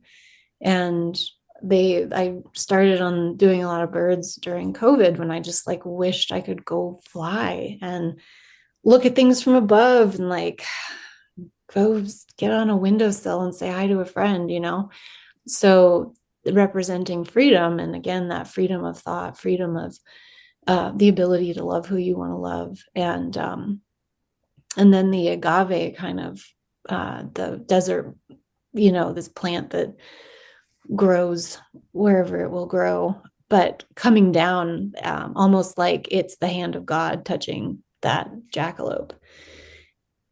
And that's a lot of different things happening in that one piece. But in general, it's supposed to be really, like you said, like this piece that takes you with that symmetrical, asymmetrical, or approximate symmetry composition, and really brings you into it.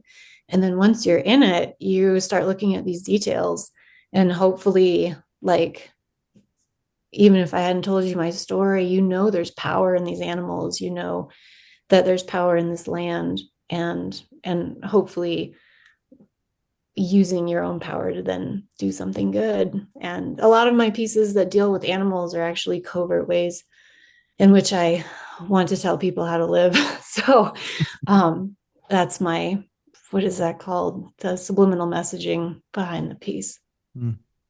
It's magical. Absolutely magical. Thank you. At what point did you decide that you started incorporating these topographic maps? I actually was gifted a present, and my aunt wrapped it in a topographic map, and it was a really kind of old one, and it had really great greens in it. And I sat on it like in my paper collection for years. I unwrapped the gift, and I was probably like 15 when I got this gift. And I think she wrapped one for my brother. I think they were calendars. So it was like a good, like 12 inches of unfettered paper. And I stole this paper away from my brother and put it in my little paper collection drawer, and just like used to take it out and look at it and then put it back in. And then I got to this point where I was like, I have so much paper, I need to start using it. So I actually started using the topographic maps just in like little tiny pieces in my smaller collages, sort of cutting along the ridge lines and making shapes that look like mountains or hills to kind of put behind pieces. And then the topographic maps started getting bigger and bigger in my pieces. And then I found a whole cache of them at the CSU surplus store in Fort Collins. And so I have all of these maps, and they're all, I mean, everything went digital for all of the surveying that they're doing and everything. But a lot of these maps are written on, they have notes on them, and they have their own really cool history. Some are really beat up, and a lot of them are of that region in the south where the Sangre de Cristos is, and then the region up actually near like Aspen and Snowmass, where I was for a while in my life, and then a lot of the northern Colorado range too, like Greeley and Fort Collins. And so it's kind of cool that I magically have been to most of the places that I have the maps for, but they are such a nice sort of background. And again, I'm not the only person using them or printing on them. It all kind of happened more organically for me, but I'm sure there's other people doing it. But there's something about the very small but clean line work in them that is a really nice pairing with the relief engraving that not everything is, and it can be tricky to pair with, but they have like just the right level of detail, but without taking away from the relief blocks. When I saw this, I just thought it was brilliant that was what you're printing on, or making these print collages. I have an affinity for maps, so that partly drew me in addition to the imagery. I mean, I just thought, wow, how cool is this? Like, I would have never thought. Yeah, I'm sure like someone's crying, like the way I feel about type. Someone's probably like, oh, she's destroying the maps. But a lot of them, I feel like the way that I came across them was very much like they're at the bottom of the barrel. If you can save them, save them. But they're lovely, and they do have a nice history. And yeah, hopefully they'll get a whole other time as a piece of art than they would have had as a map. I think it's brilliant. I love it. And then the swatch of these kind of earthy colors that stream through the background, that's all paint? Mostly colored pencil, I think, on that one. Okay. And well, actually the band that runs through the middle is the marbled paper. And then there's a little bit of shading, and like up near the top where the birds come together, those circles are colored pencil. Do you do embellishing with like paints and that sort of thing on any of your pieces? I do, yeah. I'm sure there's a little bit of acrylic on this one too, but yeah, I use acrylic kind of as watercolor, And I use watercolor also, but a lot of colored pencils. And yeah, I think there's also like that really skinny little architecture tape, the chart pack tape is in that one too. There's a red that makes the edge of the circle, the larger circle. Wow. Very cool. Yeah, it is. And then this piece is extraordinary, also utilizing a topographic map for a portion of the background. Talk a little bit about this. Yeah, I was actually at a residency in Wyoming when I made this piece. And Wyoming is another place that I really fell in love with, but it's also a lot like Southern Colorado, where it's like really raw and the way the wind blows. And I was there in the winter, and Wyoming in the winter is just fierce, and in a different way than Colorado is fierce where I live. And then I had this room and a studio, but I was actually in my like bedroom, and there was a sliding glass door. And of course it's closed because it's like January or whatever cold month. And right outside is these two deer. And I quick grabbed my camera and took a bunch of shots of them, and then started sketching them pretty immediately at the residency. I kept thinking about being in this residency and like sort of how the art community is, and all these people were so giving, and it was almost like immediate connections and second family, and just really lucky to have these people.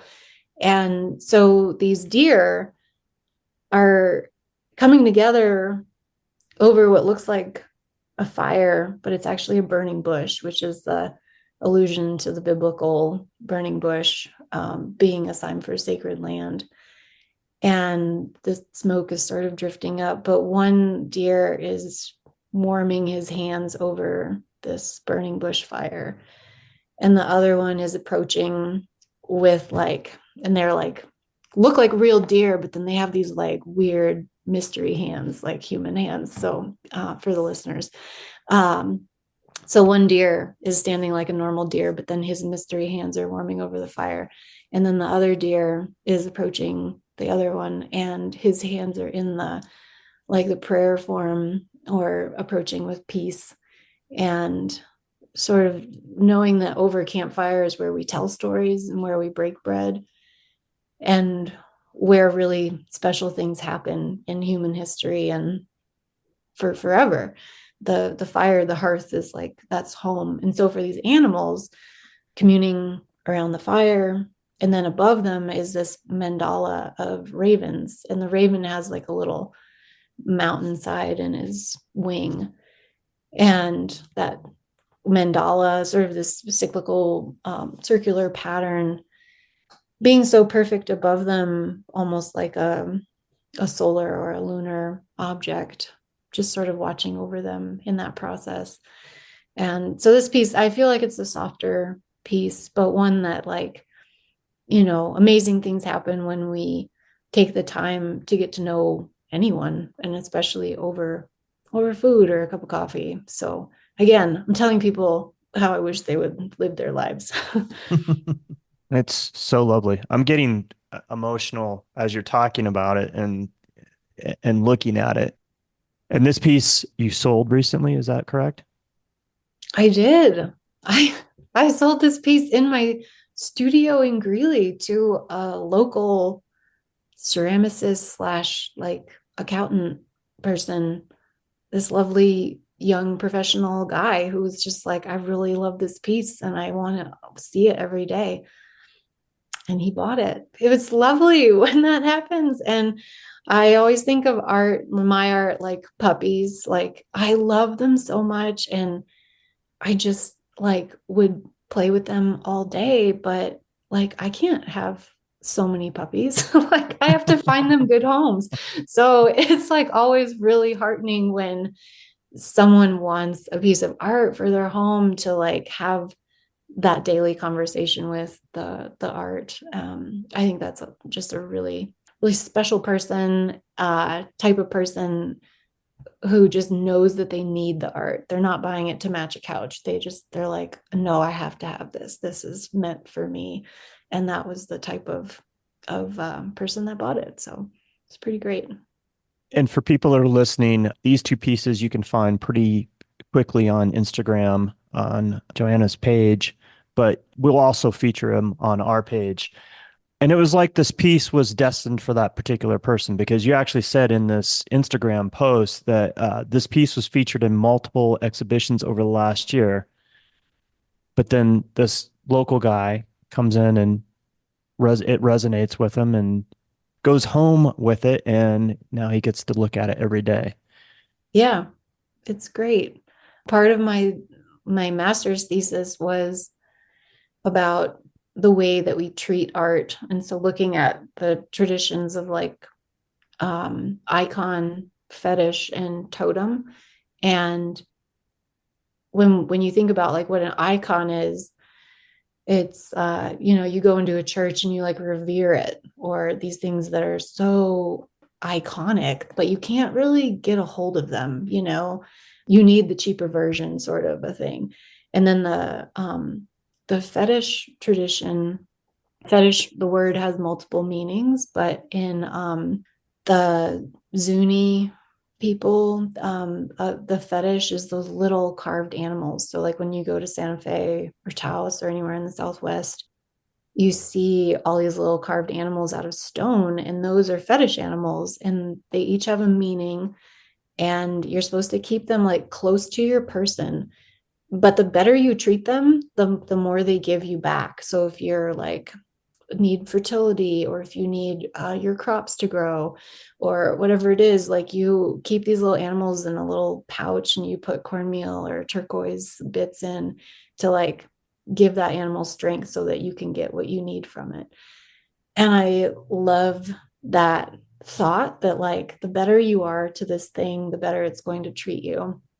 And unlike the icon, if you think about the art on your walls and more of that fetish tradition of like, oh, I love this piece, I'm going to say hello to it this morning, and I'm going to give it a pretty frame, and I'm really going to like enjoy it. And then you get something back from it. I think it's a really cool way to think about art that like elevates it, but at the same time brings it to you as the person and that experience that you get to have with it. So yeah, knowing that like this person gets to look at this piece and really enjoy it every day, and it's not just there to match the decor or whatever, and hopefully see something new in it and all the things. But yeah, so there's a rabbit hole for you. And what's the title of this piece? This one is called Sacred Ground, and I feel like the title is in the map somewhere. There's one little allusion to Antelope Hill at one point, but it might have just been Sacred Ground, Common Ground, or something like that. I'd have to look. I feel really bad, and I didn't put it in the post, so sorry. But yeah, Sacred Ground. What I do with my titles a lot is the primary block has like a title, like those deer are called, it's my Sacred Ground block. And then whatever I add to it, it gets a colon, and then I add the iteration. So this one could have been like Sacred Ground, Raven Skies, or I just don't know. And now I feel bad, so maybe you'll have to edit that out. No, we'll leave it in. That's all right. I think it's fine that I mean, you, like you said, you have different iterations and different, you just kind of explain the process, and, you make a lot of work. I mean, I know you're prolific. So I don't, I can't tell you how many people we talk to on this podcast, and, they have to think about what the title is for particular pieces. And somebody like yourself, like I said, that is so prolific, we're not going to hold you to it. No. Thank you. It is absolutely beautiful, though. I mean, this piece is just out of this world. The nice thing is when the listener goes to our Instagram page, they'll see the image and they can look at it while they're listening to the podcast. So, yeah. you've done a lot of art residencies, it appears, reading up on you. What does an art residency do for you? What do you come away with in that experience? I think it's the equivalency sometimes of that semester in grad school, honestly. And I feel like I've had 4 or 5. There's people who really rack them up, but I have a pretty great home studio now. When I was out doing a lot of residencies, my studio was either in flux or transition or just not yet happening. But I think for me, like workshops, the residencies, I start as a morning person and I'm up at like 6 and I'm in the studio all day. And then before I know it, I'm up at 10 a.m. because I stayed up till 3 or 4 in the studio. But it's that unfettered time to make your work and really think about it. And in any residency that you're with other people, there's a really great communal exchange of ideas that happens, sometimes in a formal critique sense, but more just in conversations to figure out your work, or like, hey, I'm stumped today. Can you look at my work and like, what do you think? So I think you get some of that formal criticism from other artists or even writers or musicians. I've been at residencies where it's not just visual artists. And so the feedback is really interesting because it's someone who's really smart and talented, but yeah, they know nothing about printmaking, but they know like they're in front of an image. And so they're able to give some interesting feedback that I might not get if I was just around my studio crew or whatever. So I think, yeah, for me, it feels like, even if it's just a month or 3 weeks, even like it feels like a semester's worth or more of being able to make work without having to worry about like, oh, I gotta record my monthly receipts and taxes and walk my dog and do the laundry, and oh, I should probably go to the store today. Like that stuff just doesn't happen. And so you're able to push through, and again, kind of that exponential, like your growth is exponential in a residency, that if I had 3 weeks in my home studio, I might get some work done. I might not, but at a residency, you're like, oh yeah, this is going to happen.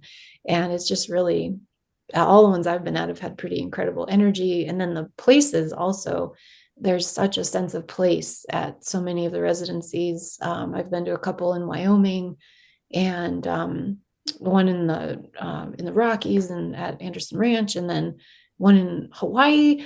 And like the work that's come out of these different residencies has all been so different because of that sense of place, which is really cool. How it just sort of like osmosis, you're just making work about what's around you and what you're getting on a daily level of what you're looking at and what's outside your window. I am a huge walking, outdoor hiking person, so I like to get out and actually experience where I'm at too, and then come back and spend those hours in the studio.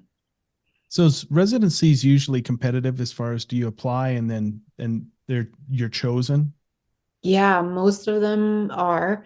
There's a few that you apply, but you pay for. I've never done one of those. All of the ones I've done have been jury selected, and then you either have a stipend while you're there, or you're living there for free, basically, with a studio and a living quarters, which can be a lot to, have to figure out your life when you leave for a certain amount of time. But yeah, but they are pretty competitive at this point for sure. And I think the ground seems to be shifting a little bit, and hopefully towards artists that you mostly always you have to demonstrate a need for the residency.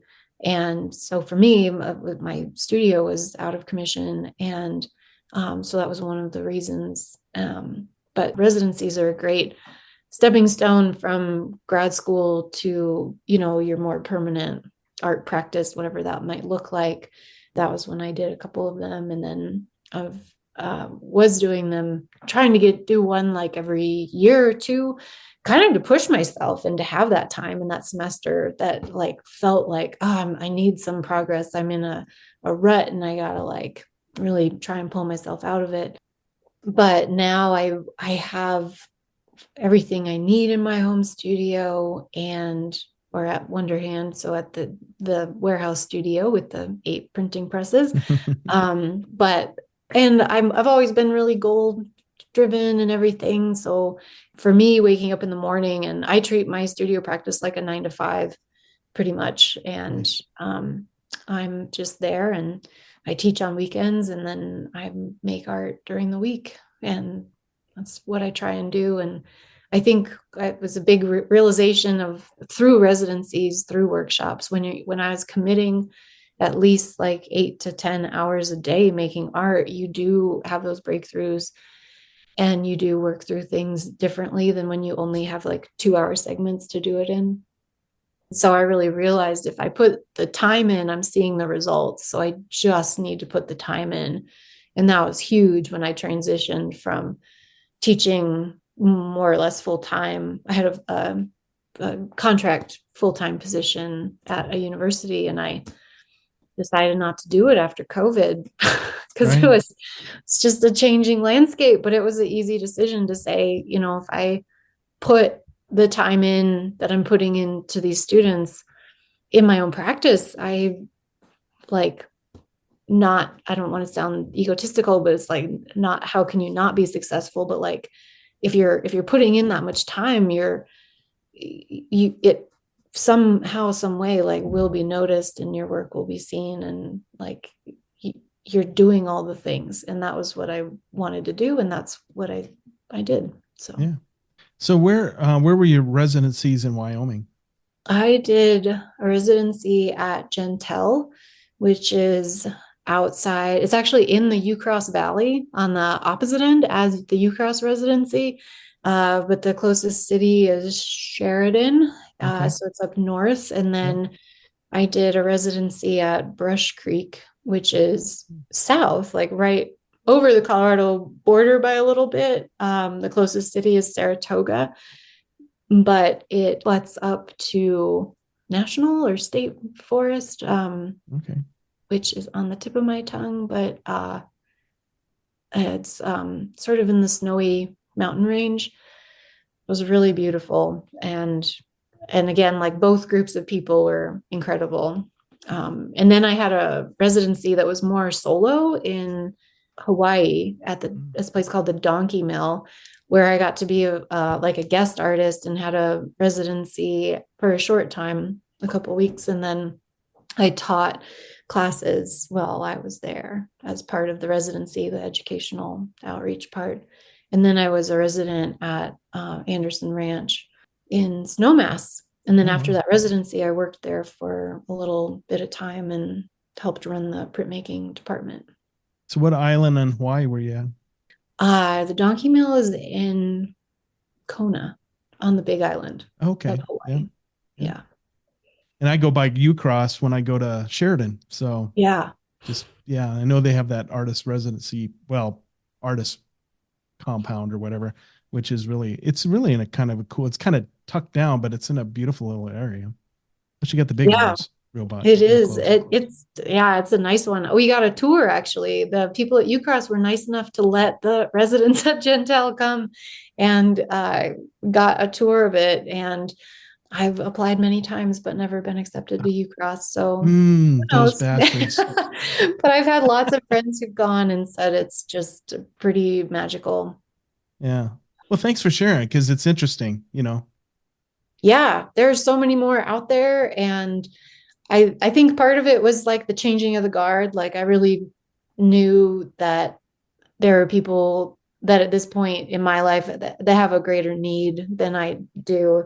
So I haven't been applying as much, if at all, in the last couple of years, but it's good, because I do think those are really change-worthy experiences. And Not that any artist at any point in their career can't have one or whatever. I was there with a really wide variety of people, and it was great to see artists that have been career artists who also just needed that jump start, and so they apply for a residency and do it. But it's kind of funny going back to the jackalope, because there's people from the East Coast who come to Wyoming and we're talking about jackalopes, or they see them in like a bar. And then it's like, oh, ha, ha, ha, that there's the jackalope. And then really like softly, one of them whispers, it's like, is it really real? Right. And you have to be like, how am I going to play this one? Right. Yeah, that's a big thing in South Dakota too, because of Wall Drug, they sell jackalopes there. So you can pick up a jackalope if you want. Yeah. They're hard to catch though. Pretty great. Yeah. You got to grab them by the horns. That's right. Wrestle them. Yep. Wrestle them. That's right. Yeah. So how long has Wonderhand Studios been in existence?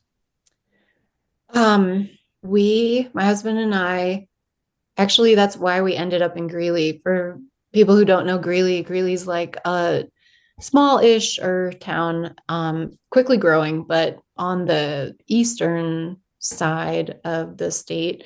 We're about 45 minutes from Fort Collins, about half an hour from Loveland Drive directly east. But we can see the mountains where we are, but you're not really in them. So we moved from Fort Collins to Greeley. And the reason why we did that was because like property here was so much cheaper. So we bought a warehouse and it's right by the train tracks, but it's right downtown Greeley.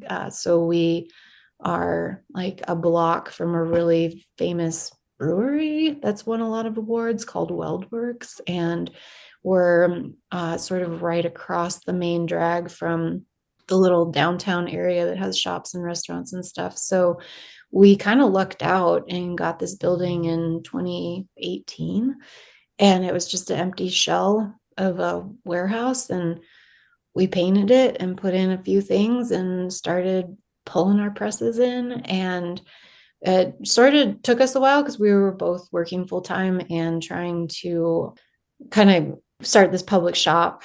And so I was making my work out of there and just sort of having friends come over and make work when they needed it. And then we decided to get all of our stuff together. So January of 2020, we did like, hey, our grand opening or whatever. And then we promptly closed in March when COVID hit. And it gave us enough time to kind of rethink what we were doing. And then my husband and I went to Oaxaca, Mexico for Day of the Dead the next year. And I've always wanted to go to Oaxaca for Day of the Dead to experience how another culture deals with death. So we're down there and there's so many prints. Oaxaca's like a hotbed for Mexican printmakers. There's so many super talented artists and there's such a history, but that is simultaneously history with social change. And the printmaking movement really took off after there were these riots around school teachers not getting enough rights. And printmaking after that point in time is just like all over the place, and all the artists use it to, really show what they think. And there's paste ups all over town. There's a lot of indigenous rights. There's all these things. So we went to this print shop when we were in Oaxaca, and we paid like 300 pesos, which is $30, to take a 2.5-hour class where we carved a piece of MDF and printed it. And we are like covert, like seasoned printmakers in the class. But the guy that's teaching it is, English is a second language. The tools have not been sharpened in forever. But it was so much fun. And it was all these tourists in there who were just like, this is amazing. And so we came back and we were like, we don't have to overthink this anymore. Let's just start teaching. And so we started teaching what we call our Renegade Relief class, which is, we started it, so last year, the year before, it was $30. It was the same cost as the one in Oaxaca, because we wanted it to be accessible. And so the studios really started taking off with these classes. It's now $45 for a 2.5 hour class where you can come and learn how to carve a block and print it. But, from two like ex-college teachers, we were just like really overthinking this whole teaching thing. and we were like, we don't have to do that. Let's just hand people tools and tell them to carve. And there you go. You got a class. So it was a really eye-opening experience, but also just so incredible to see how these artists were using their voice. So when we teach the class, we never supply imagery for people. That's the one thing that they have to bring to the table. And there's always someone who's like, oh, can you just draw this thing? But we're like, no, this has to be your voice. And so we've been trying to do as much as we can with the classes, keep them fun, keep them innovative, and starting to do more letterpress classes as well. But the studio just keeps evolving. Yeah. That's amazing. That's a heck of a deal. $45 for yeah. 2 hours of instruction, and you walk out with a piece of art in your hand. It's really fun and just like amazing to see people's faces after they pull that print. It's great. Yeah. Oh, that's amazing.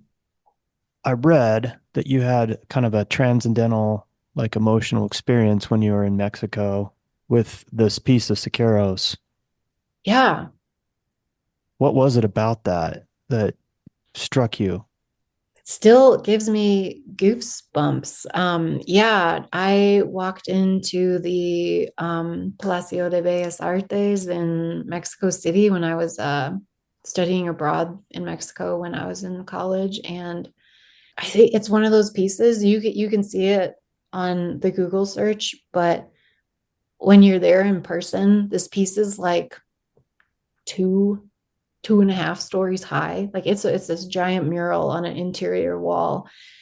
And it's this woman who's bare chested and she's like breaking these shackles. And we're hearing in our, as a foreigner in Mexico, like some of the history of Mexico and revolution this and revolution that. And like, okay. But then like, you see these pieces, and it was the first time in my life that I broke down and cried in front of a piece of art. And I think once you've done that, if you haven't, like, man, I hope there's a piece of art that makes you just weep out there because it means that same thing that what the artist meant.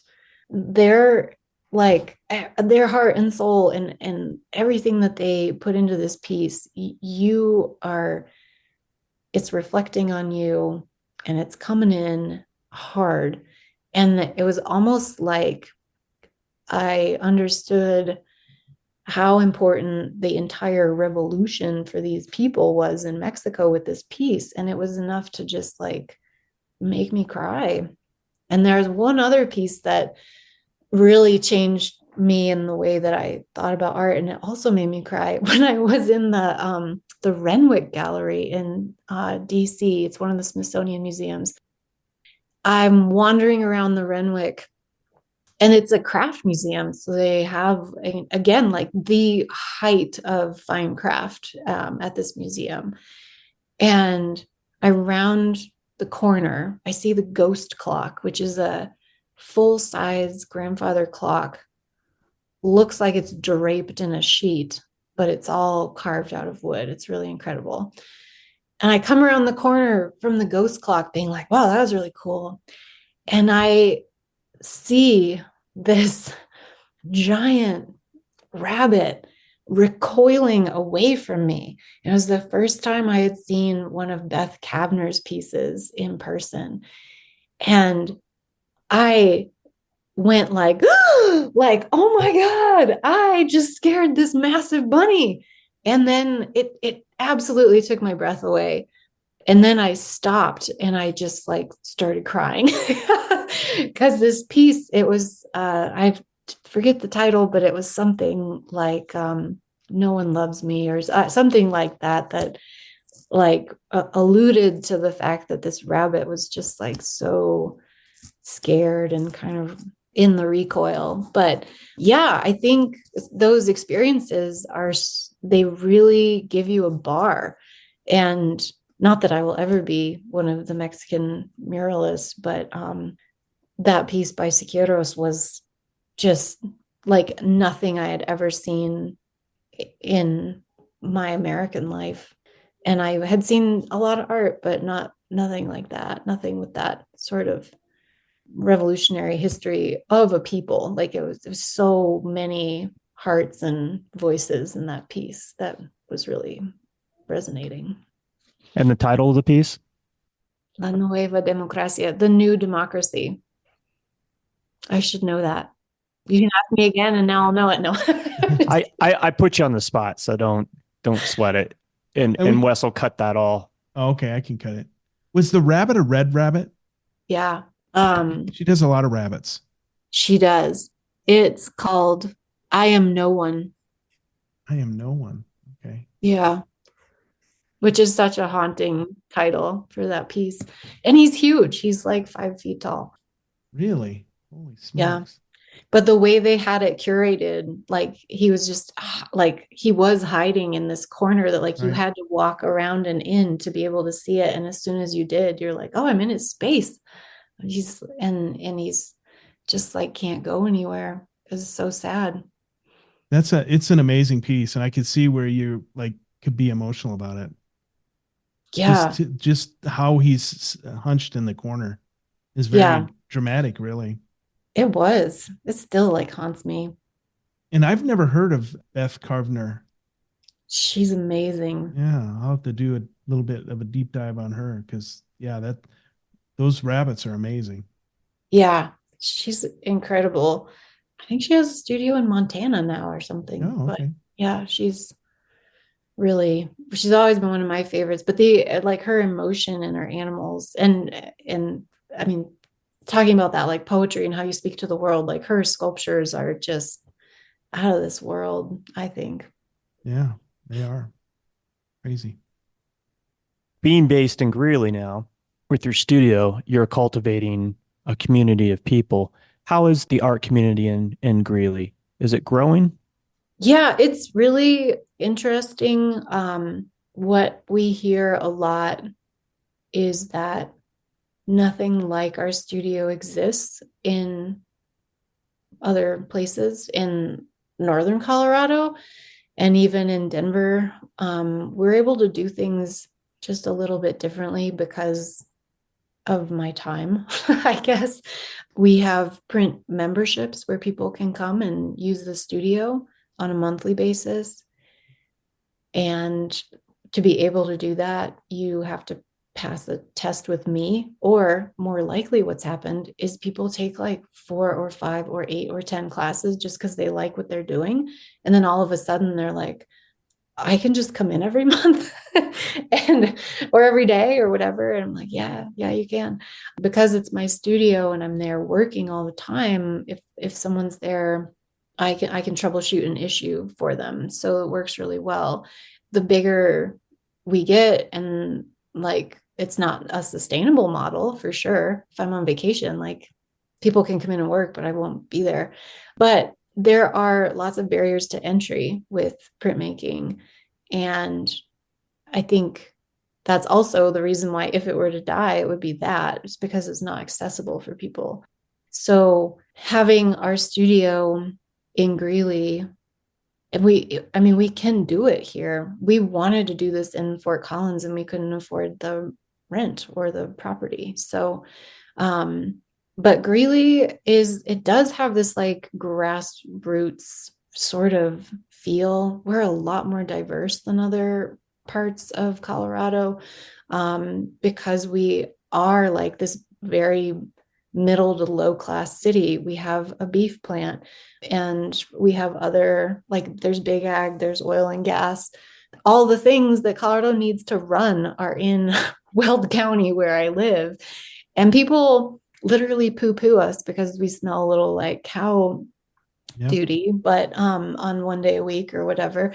But Colorado wouldn't, like, they need us too. So it's interesting having grown up in Denver and then moved to Fort Collins after living in like Snowmass and like all these other places to like land in Greeley. But Greeley is also still forming itself, and I loved Fort Collins.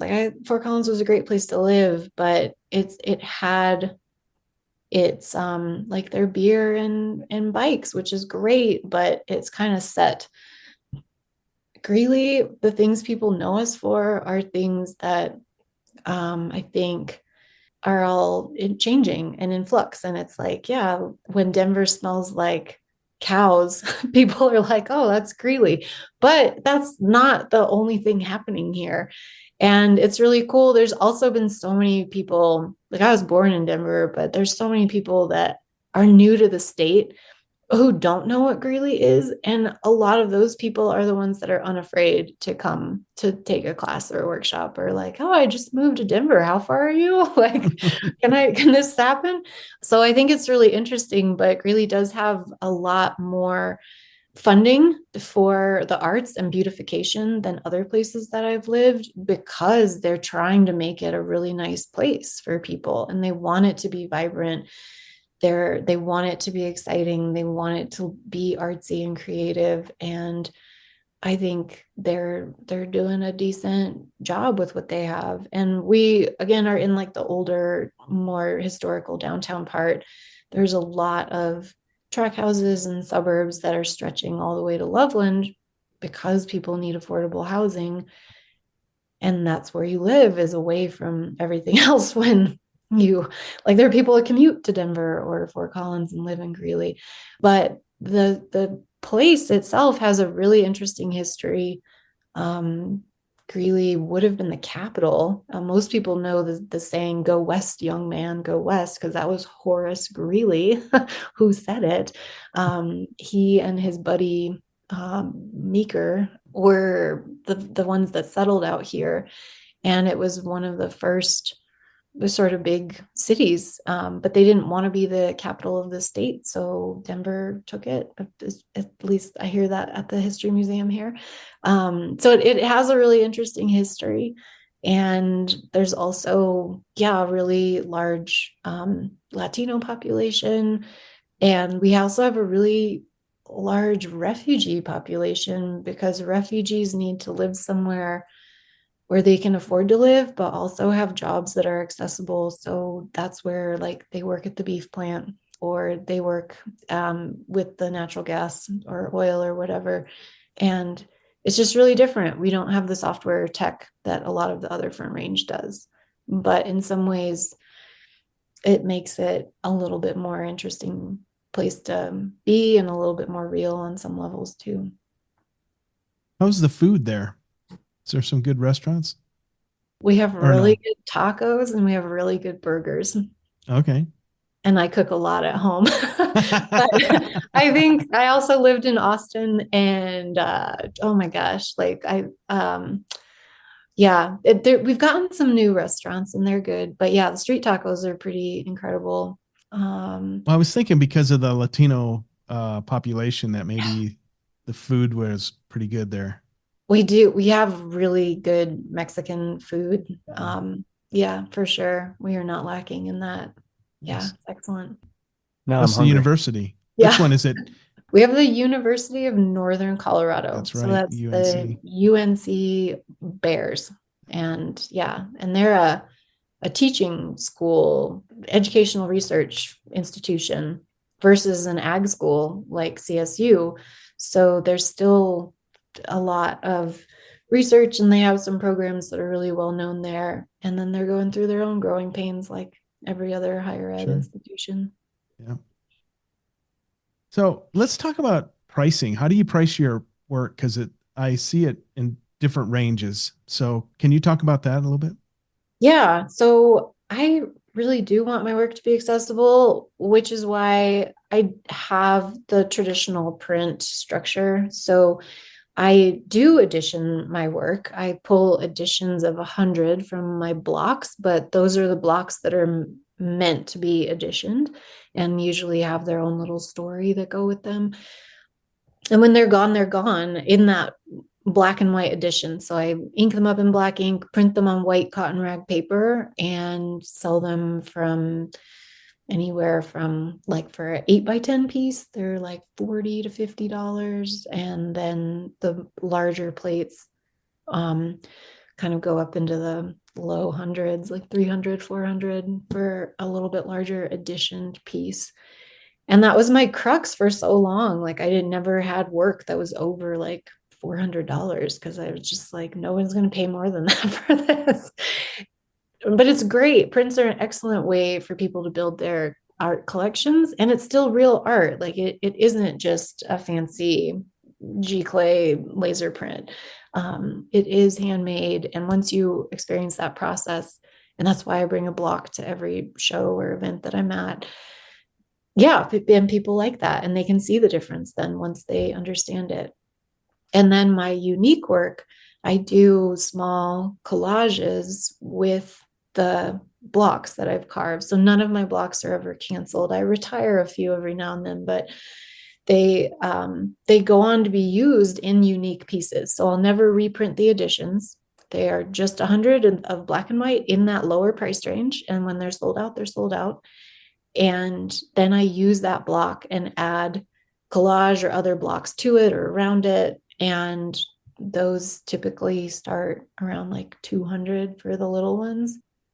And then the largest work that I've done still doesn't seem expensive compared to other stuff, but I feel like it's capping out in the like $3,000 to $4,000 range for a larger full page, like a 30 by 40 or 24 by 30 piece. And my printing press, the larger etching press that I have, will accommodate a full sheet of print paper, which is 22 by 30. So anything larger than that is typically a collage. And I've also started doing some large woodcuts because I've been teaching it so much. I wanted to get back into it. And so I'm always trying to like stretch my work and give something to every price range, because I do think there's still a good need for that accessibility. It's no fun to be out of the club because you can't pay to get in. Right. So prints are really great for that. And and Todd and I have talked about this. I've come to the conclusion that I'm really buying smaller pieces, mainly because I do have like a big wall or a couple that I could put big stuff on. But I started collecting, because it's accessible financially for me, smaller pieces of people that I like. And I'm starting to really enjoy the fact that I'm building, like I have a few at work and that people can look at from the office. And it's just really nice to be able to buy some smaller pieces and start a collection, because I've never collected art before. So it's a good, like you said, a good introductory way to kick off an art collection. And so having your prints reasonably priced like that, where a person can readily afford it, I think that's I love that. Yeah, I think that'll always be really important to me. And that's more of a personal thing. I know a lot of people outgrow that, but I think with the history of print, and like it is the art of the people. And I also remember being young and poor, and that was a hard thing. So it's nice to feel like, oh, I can do this. And yeah, for sure. And printmaking is so great. Like I've grown a lot of my collection by trading. And when you have multiples of things, you can collect a lot of art. So just another reason for people to make prints, so you can also build your art collection. Printmakers are really awesome at doing exchange portfolios where you make like 20 pieces on a theme. So an edition of 20, I send them in, and then I get one of mine back and 19 others, one from all of the other artists. And so that's amazing. Yeah, it is really amazing. It's an incredible way to like access real art and like on your fingertips, and being able to use that as a teaching aid when I taught. And then even now, like if I get artist block, I'll go and look at prints, because there is something different than like doing a Google search than like actually looking at art. Because I think it triggers that part of like, well, how'd they do that? Is this 3 layers? Or is it 4? Like, all of that. So do artists sell their striked wood blocks? Is that something people do, or? That is something people do. Seen people where they'll frame like the piece of art and then the block that made it, but it's canceled or struck. And that's one way to do it. Interesting. It just popped in my head. Yeah, I mean, I've seen it multiple times. I think again, like with really traditional printmakers, that is a way of having a higher end product is you sell your block. And I have people who ask and they're like, oh, well, I want the original, like I want the block. And I'm like, doesn't work that way. As you know, right. No one ever like offers to buy the negative of the photo, right. You know, so it's interesting with printmaking that people still revere the block or the matrix, like whatever allowed you to make the piece as being more important than the piece itself. But in very like philosophical ways, to me, that still seems backwards, because it's like the art is the final product. The block is just a means to the way. And I could see where like collections of, let's say, you know, museum collections of wood blocks, I could see that where, let's say you decide to leave your legacy and you give it all to the University of Northern Colorado or whatever as a collection, you know, I could see that. Totally. And actually, a couple of years ago at the Denver Art Museum, it was actually for the month of print, a couple of years ago, they had a Rembrandt show, but it was all his prints, but they had all the blocks and the different stages that they were in versus the print, because he was proofing them, like taking an image from the block, kind of checking it out, making changes, proofing again.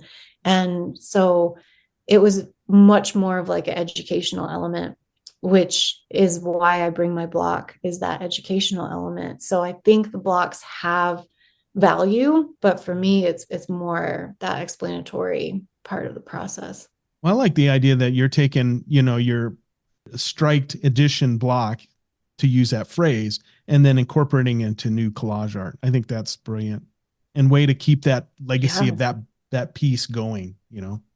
It feels more like natural because you spend time with this block, and I mean, it's like it becomes like your friend or your family, and it's like, oh, if you just edition it and like throw it in a pile, it's like you're just forgetting about it. Like, it feels so wrong. So no one likes me.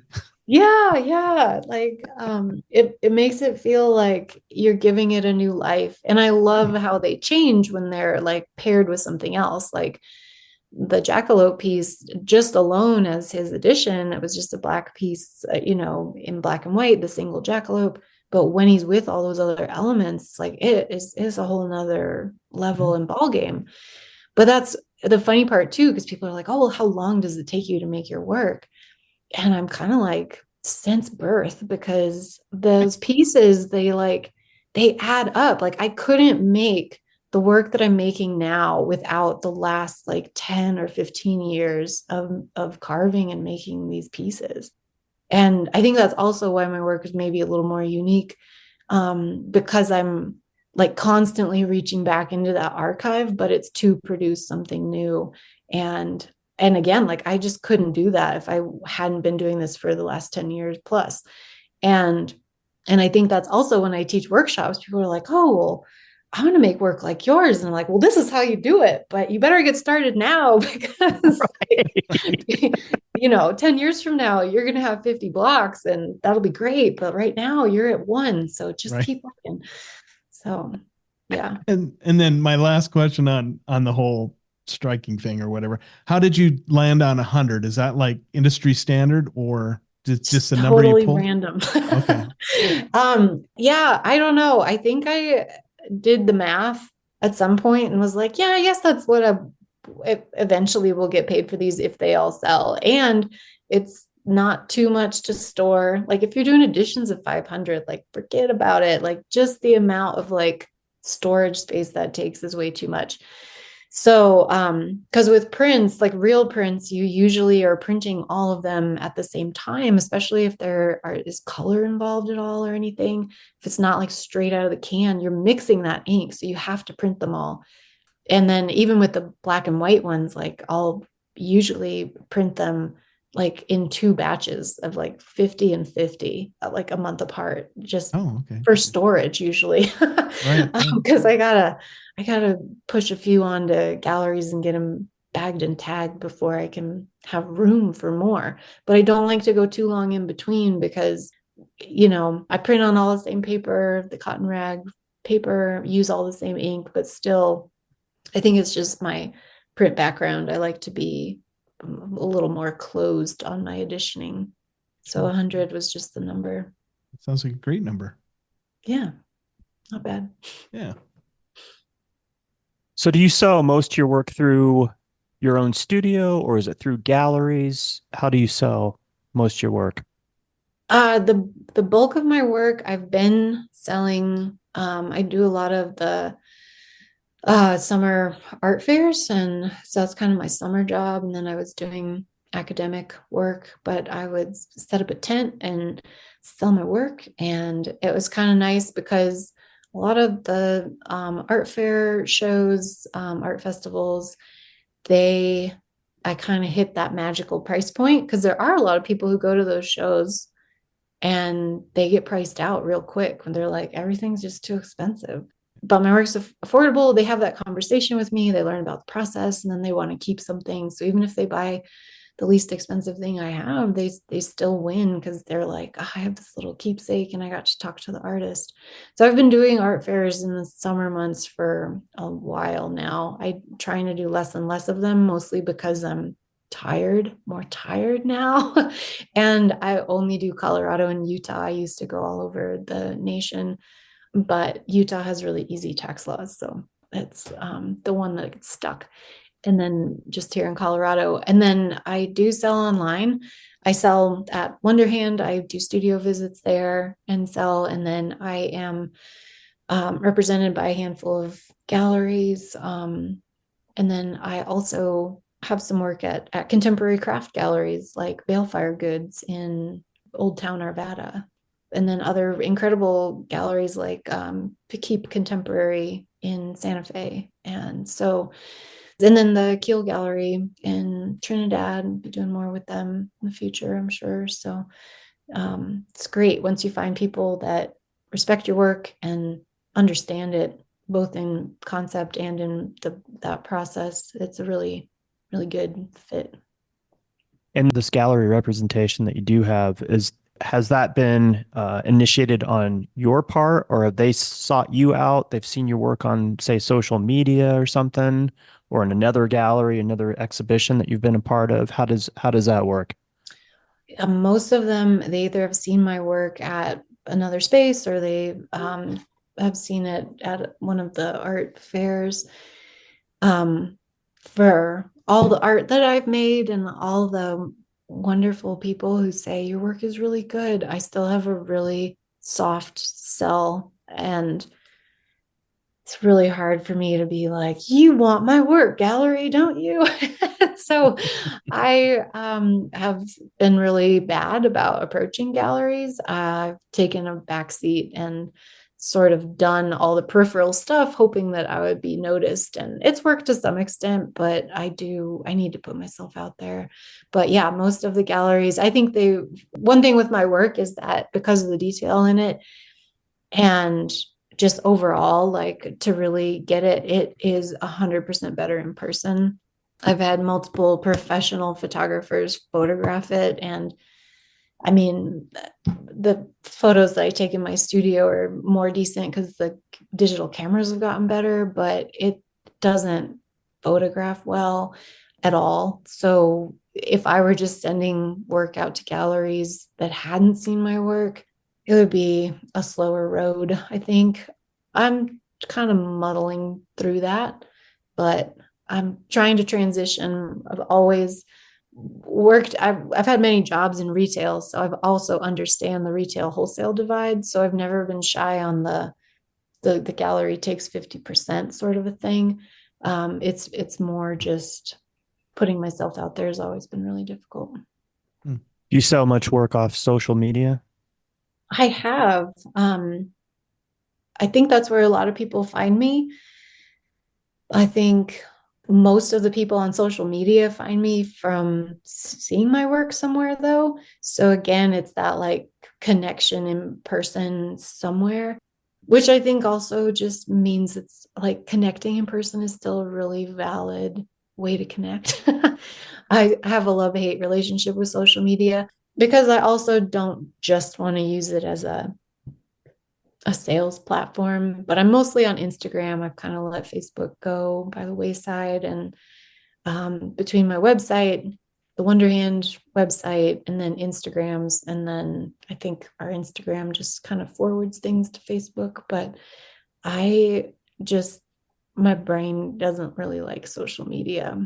And so I am very conscious about posting work and then just saying, hey, this is new, it'll be on the website. I like giving that backstory and the story or the process, or it's more about events and where the work will be, I think, on Instagram for me.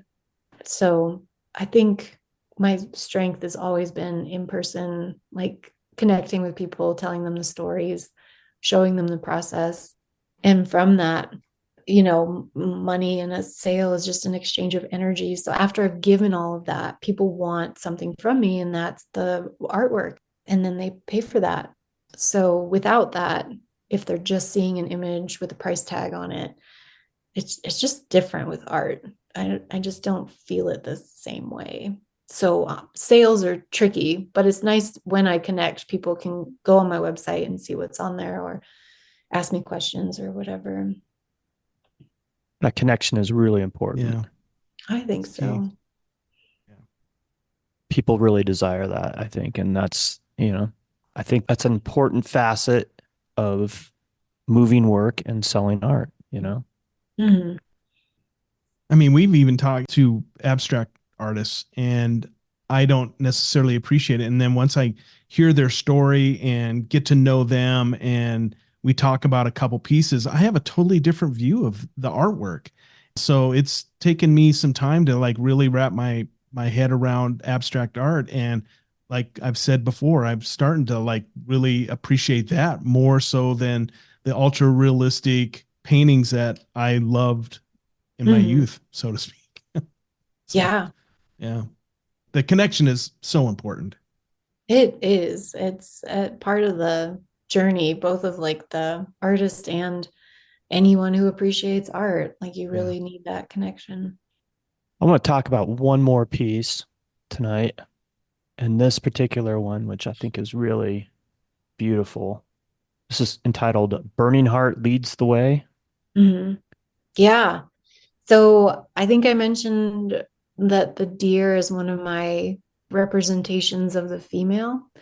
And so this one, she's running, leading the way with her little bird friends. And again, the bird representing freedom. So for me, it's like when you have something to say, or you kind of feel like your heart's on fire to put your voice in the world, but you need help. You need a system around you. You need supports. And so the birds are there. And when I think of birds, they like with their little chirps and noises that they make, they're kind of like all around, almost like little spirits. And so the birds are there, and then the snake is at the bottom. And I love snakes. They're just so incredible. But the snake has this really weird, twisted history. And so most people are afraid of snakes, and that's because they're not mammal, but also because of their history as just being evil. We've kind of put that on them. And yet they get that story from the Western world, the biblical Eve and the serpent, right?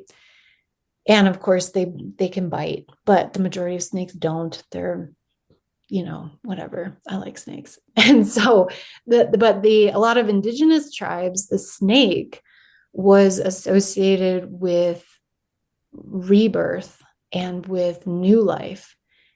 And because it could shed its skin, which when you stop to think about this, you're like, oh, that totally makes sense. You see this animal And if all you know about the world is like what's in it, right? The snake is an animal that can shed its skin and basically keep on living. We can't do that as humans, like not in the same way, right?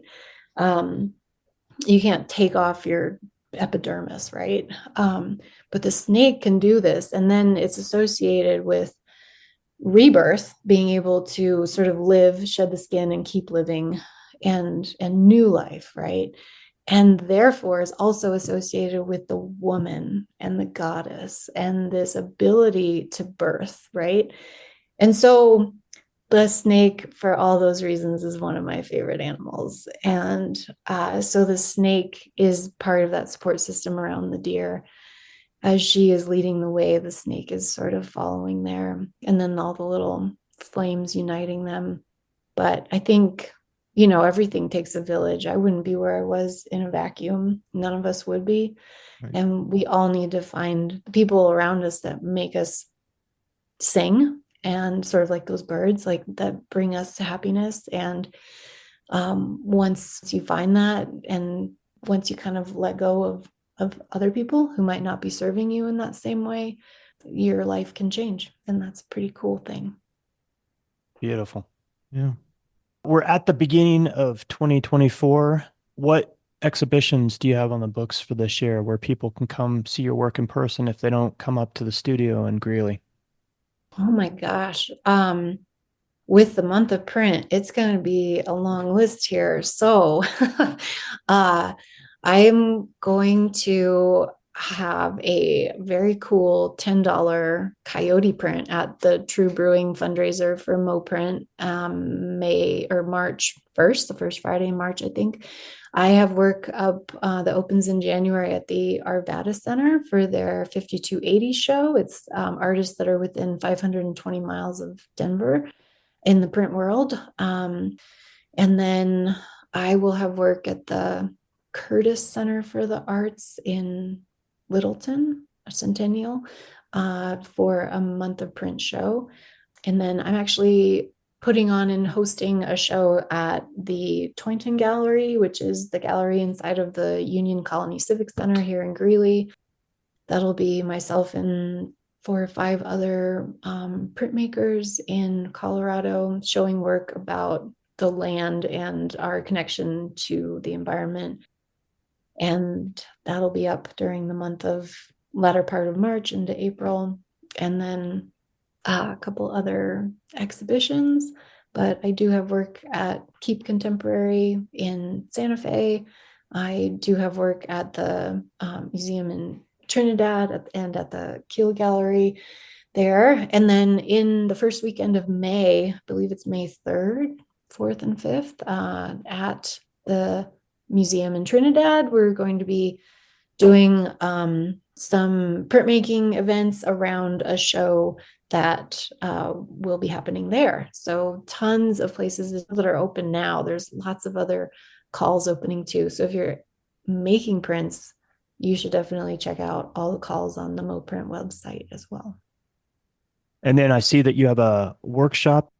I will be teaching workshops as well. I'm teaching this summer at the Frogman's workshop that I've talked about before. And now it's at the University of Iowa. And I'll be teaching a week-long relief engraving class there.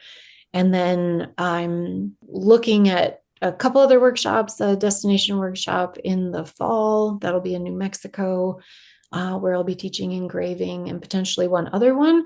And then you can always come to Wonderhand for any of our workshops there. I teach most of them. And yeah. Fantastic.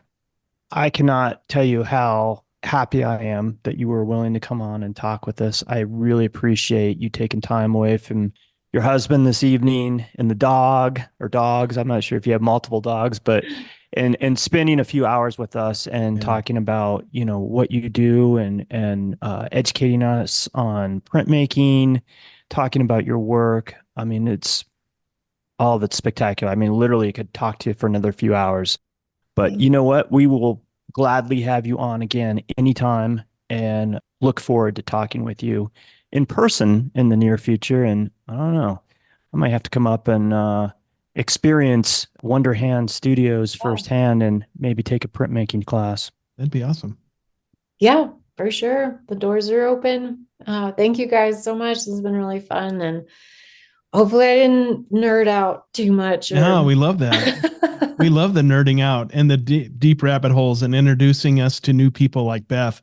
I thoroughly enjoyed this. This was a great experience for me, and seeing your work is wonderful. And I can't wait to see it in person. And the beautiful thing is I go to Denver periodically and you're on the way. So one of these weekends, maybe when this thaw happens, I'll swing by and see your studio and meet you in person.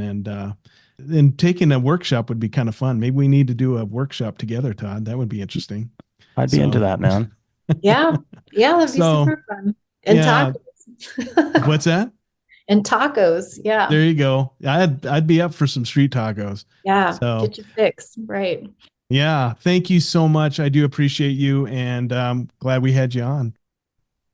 Again, follow Johanna on Instagram at Johanna Mueller Prints, and check out her work at her website, johannamuellerprints.com. And if you're interested in printmaking, check out the Wonderhand Studios website, wonderhandstudios.com. As usual, I will have all this and more in this week's episode notes. For the Tenant Podcast, I'm Todd Pearson. And I'm Wes Brown.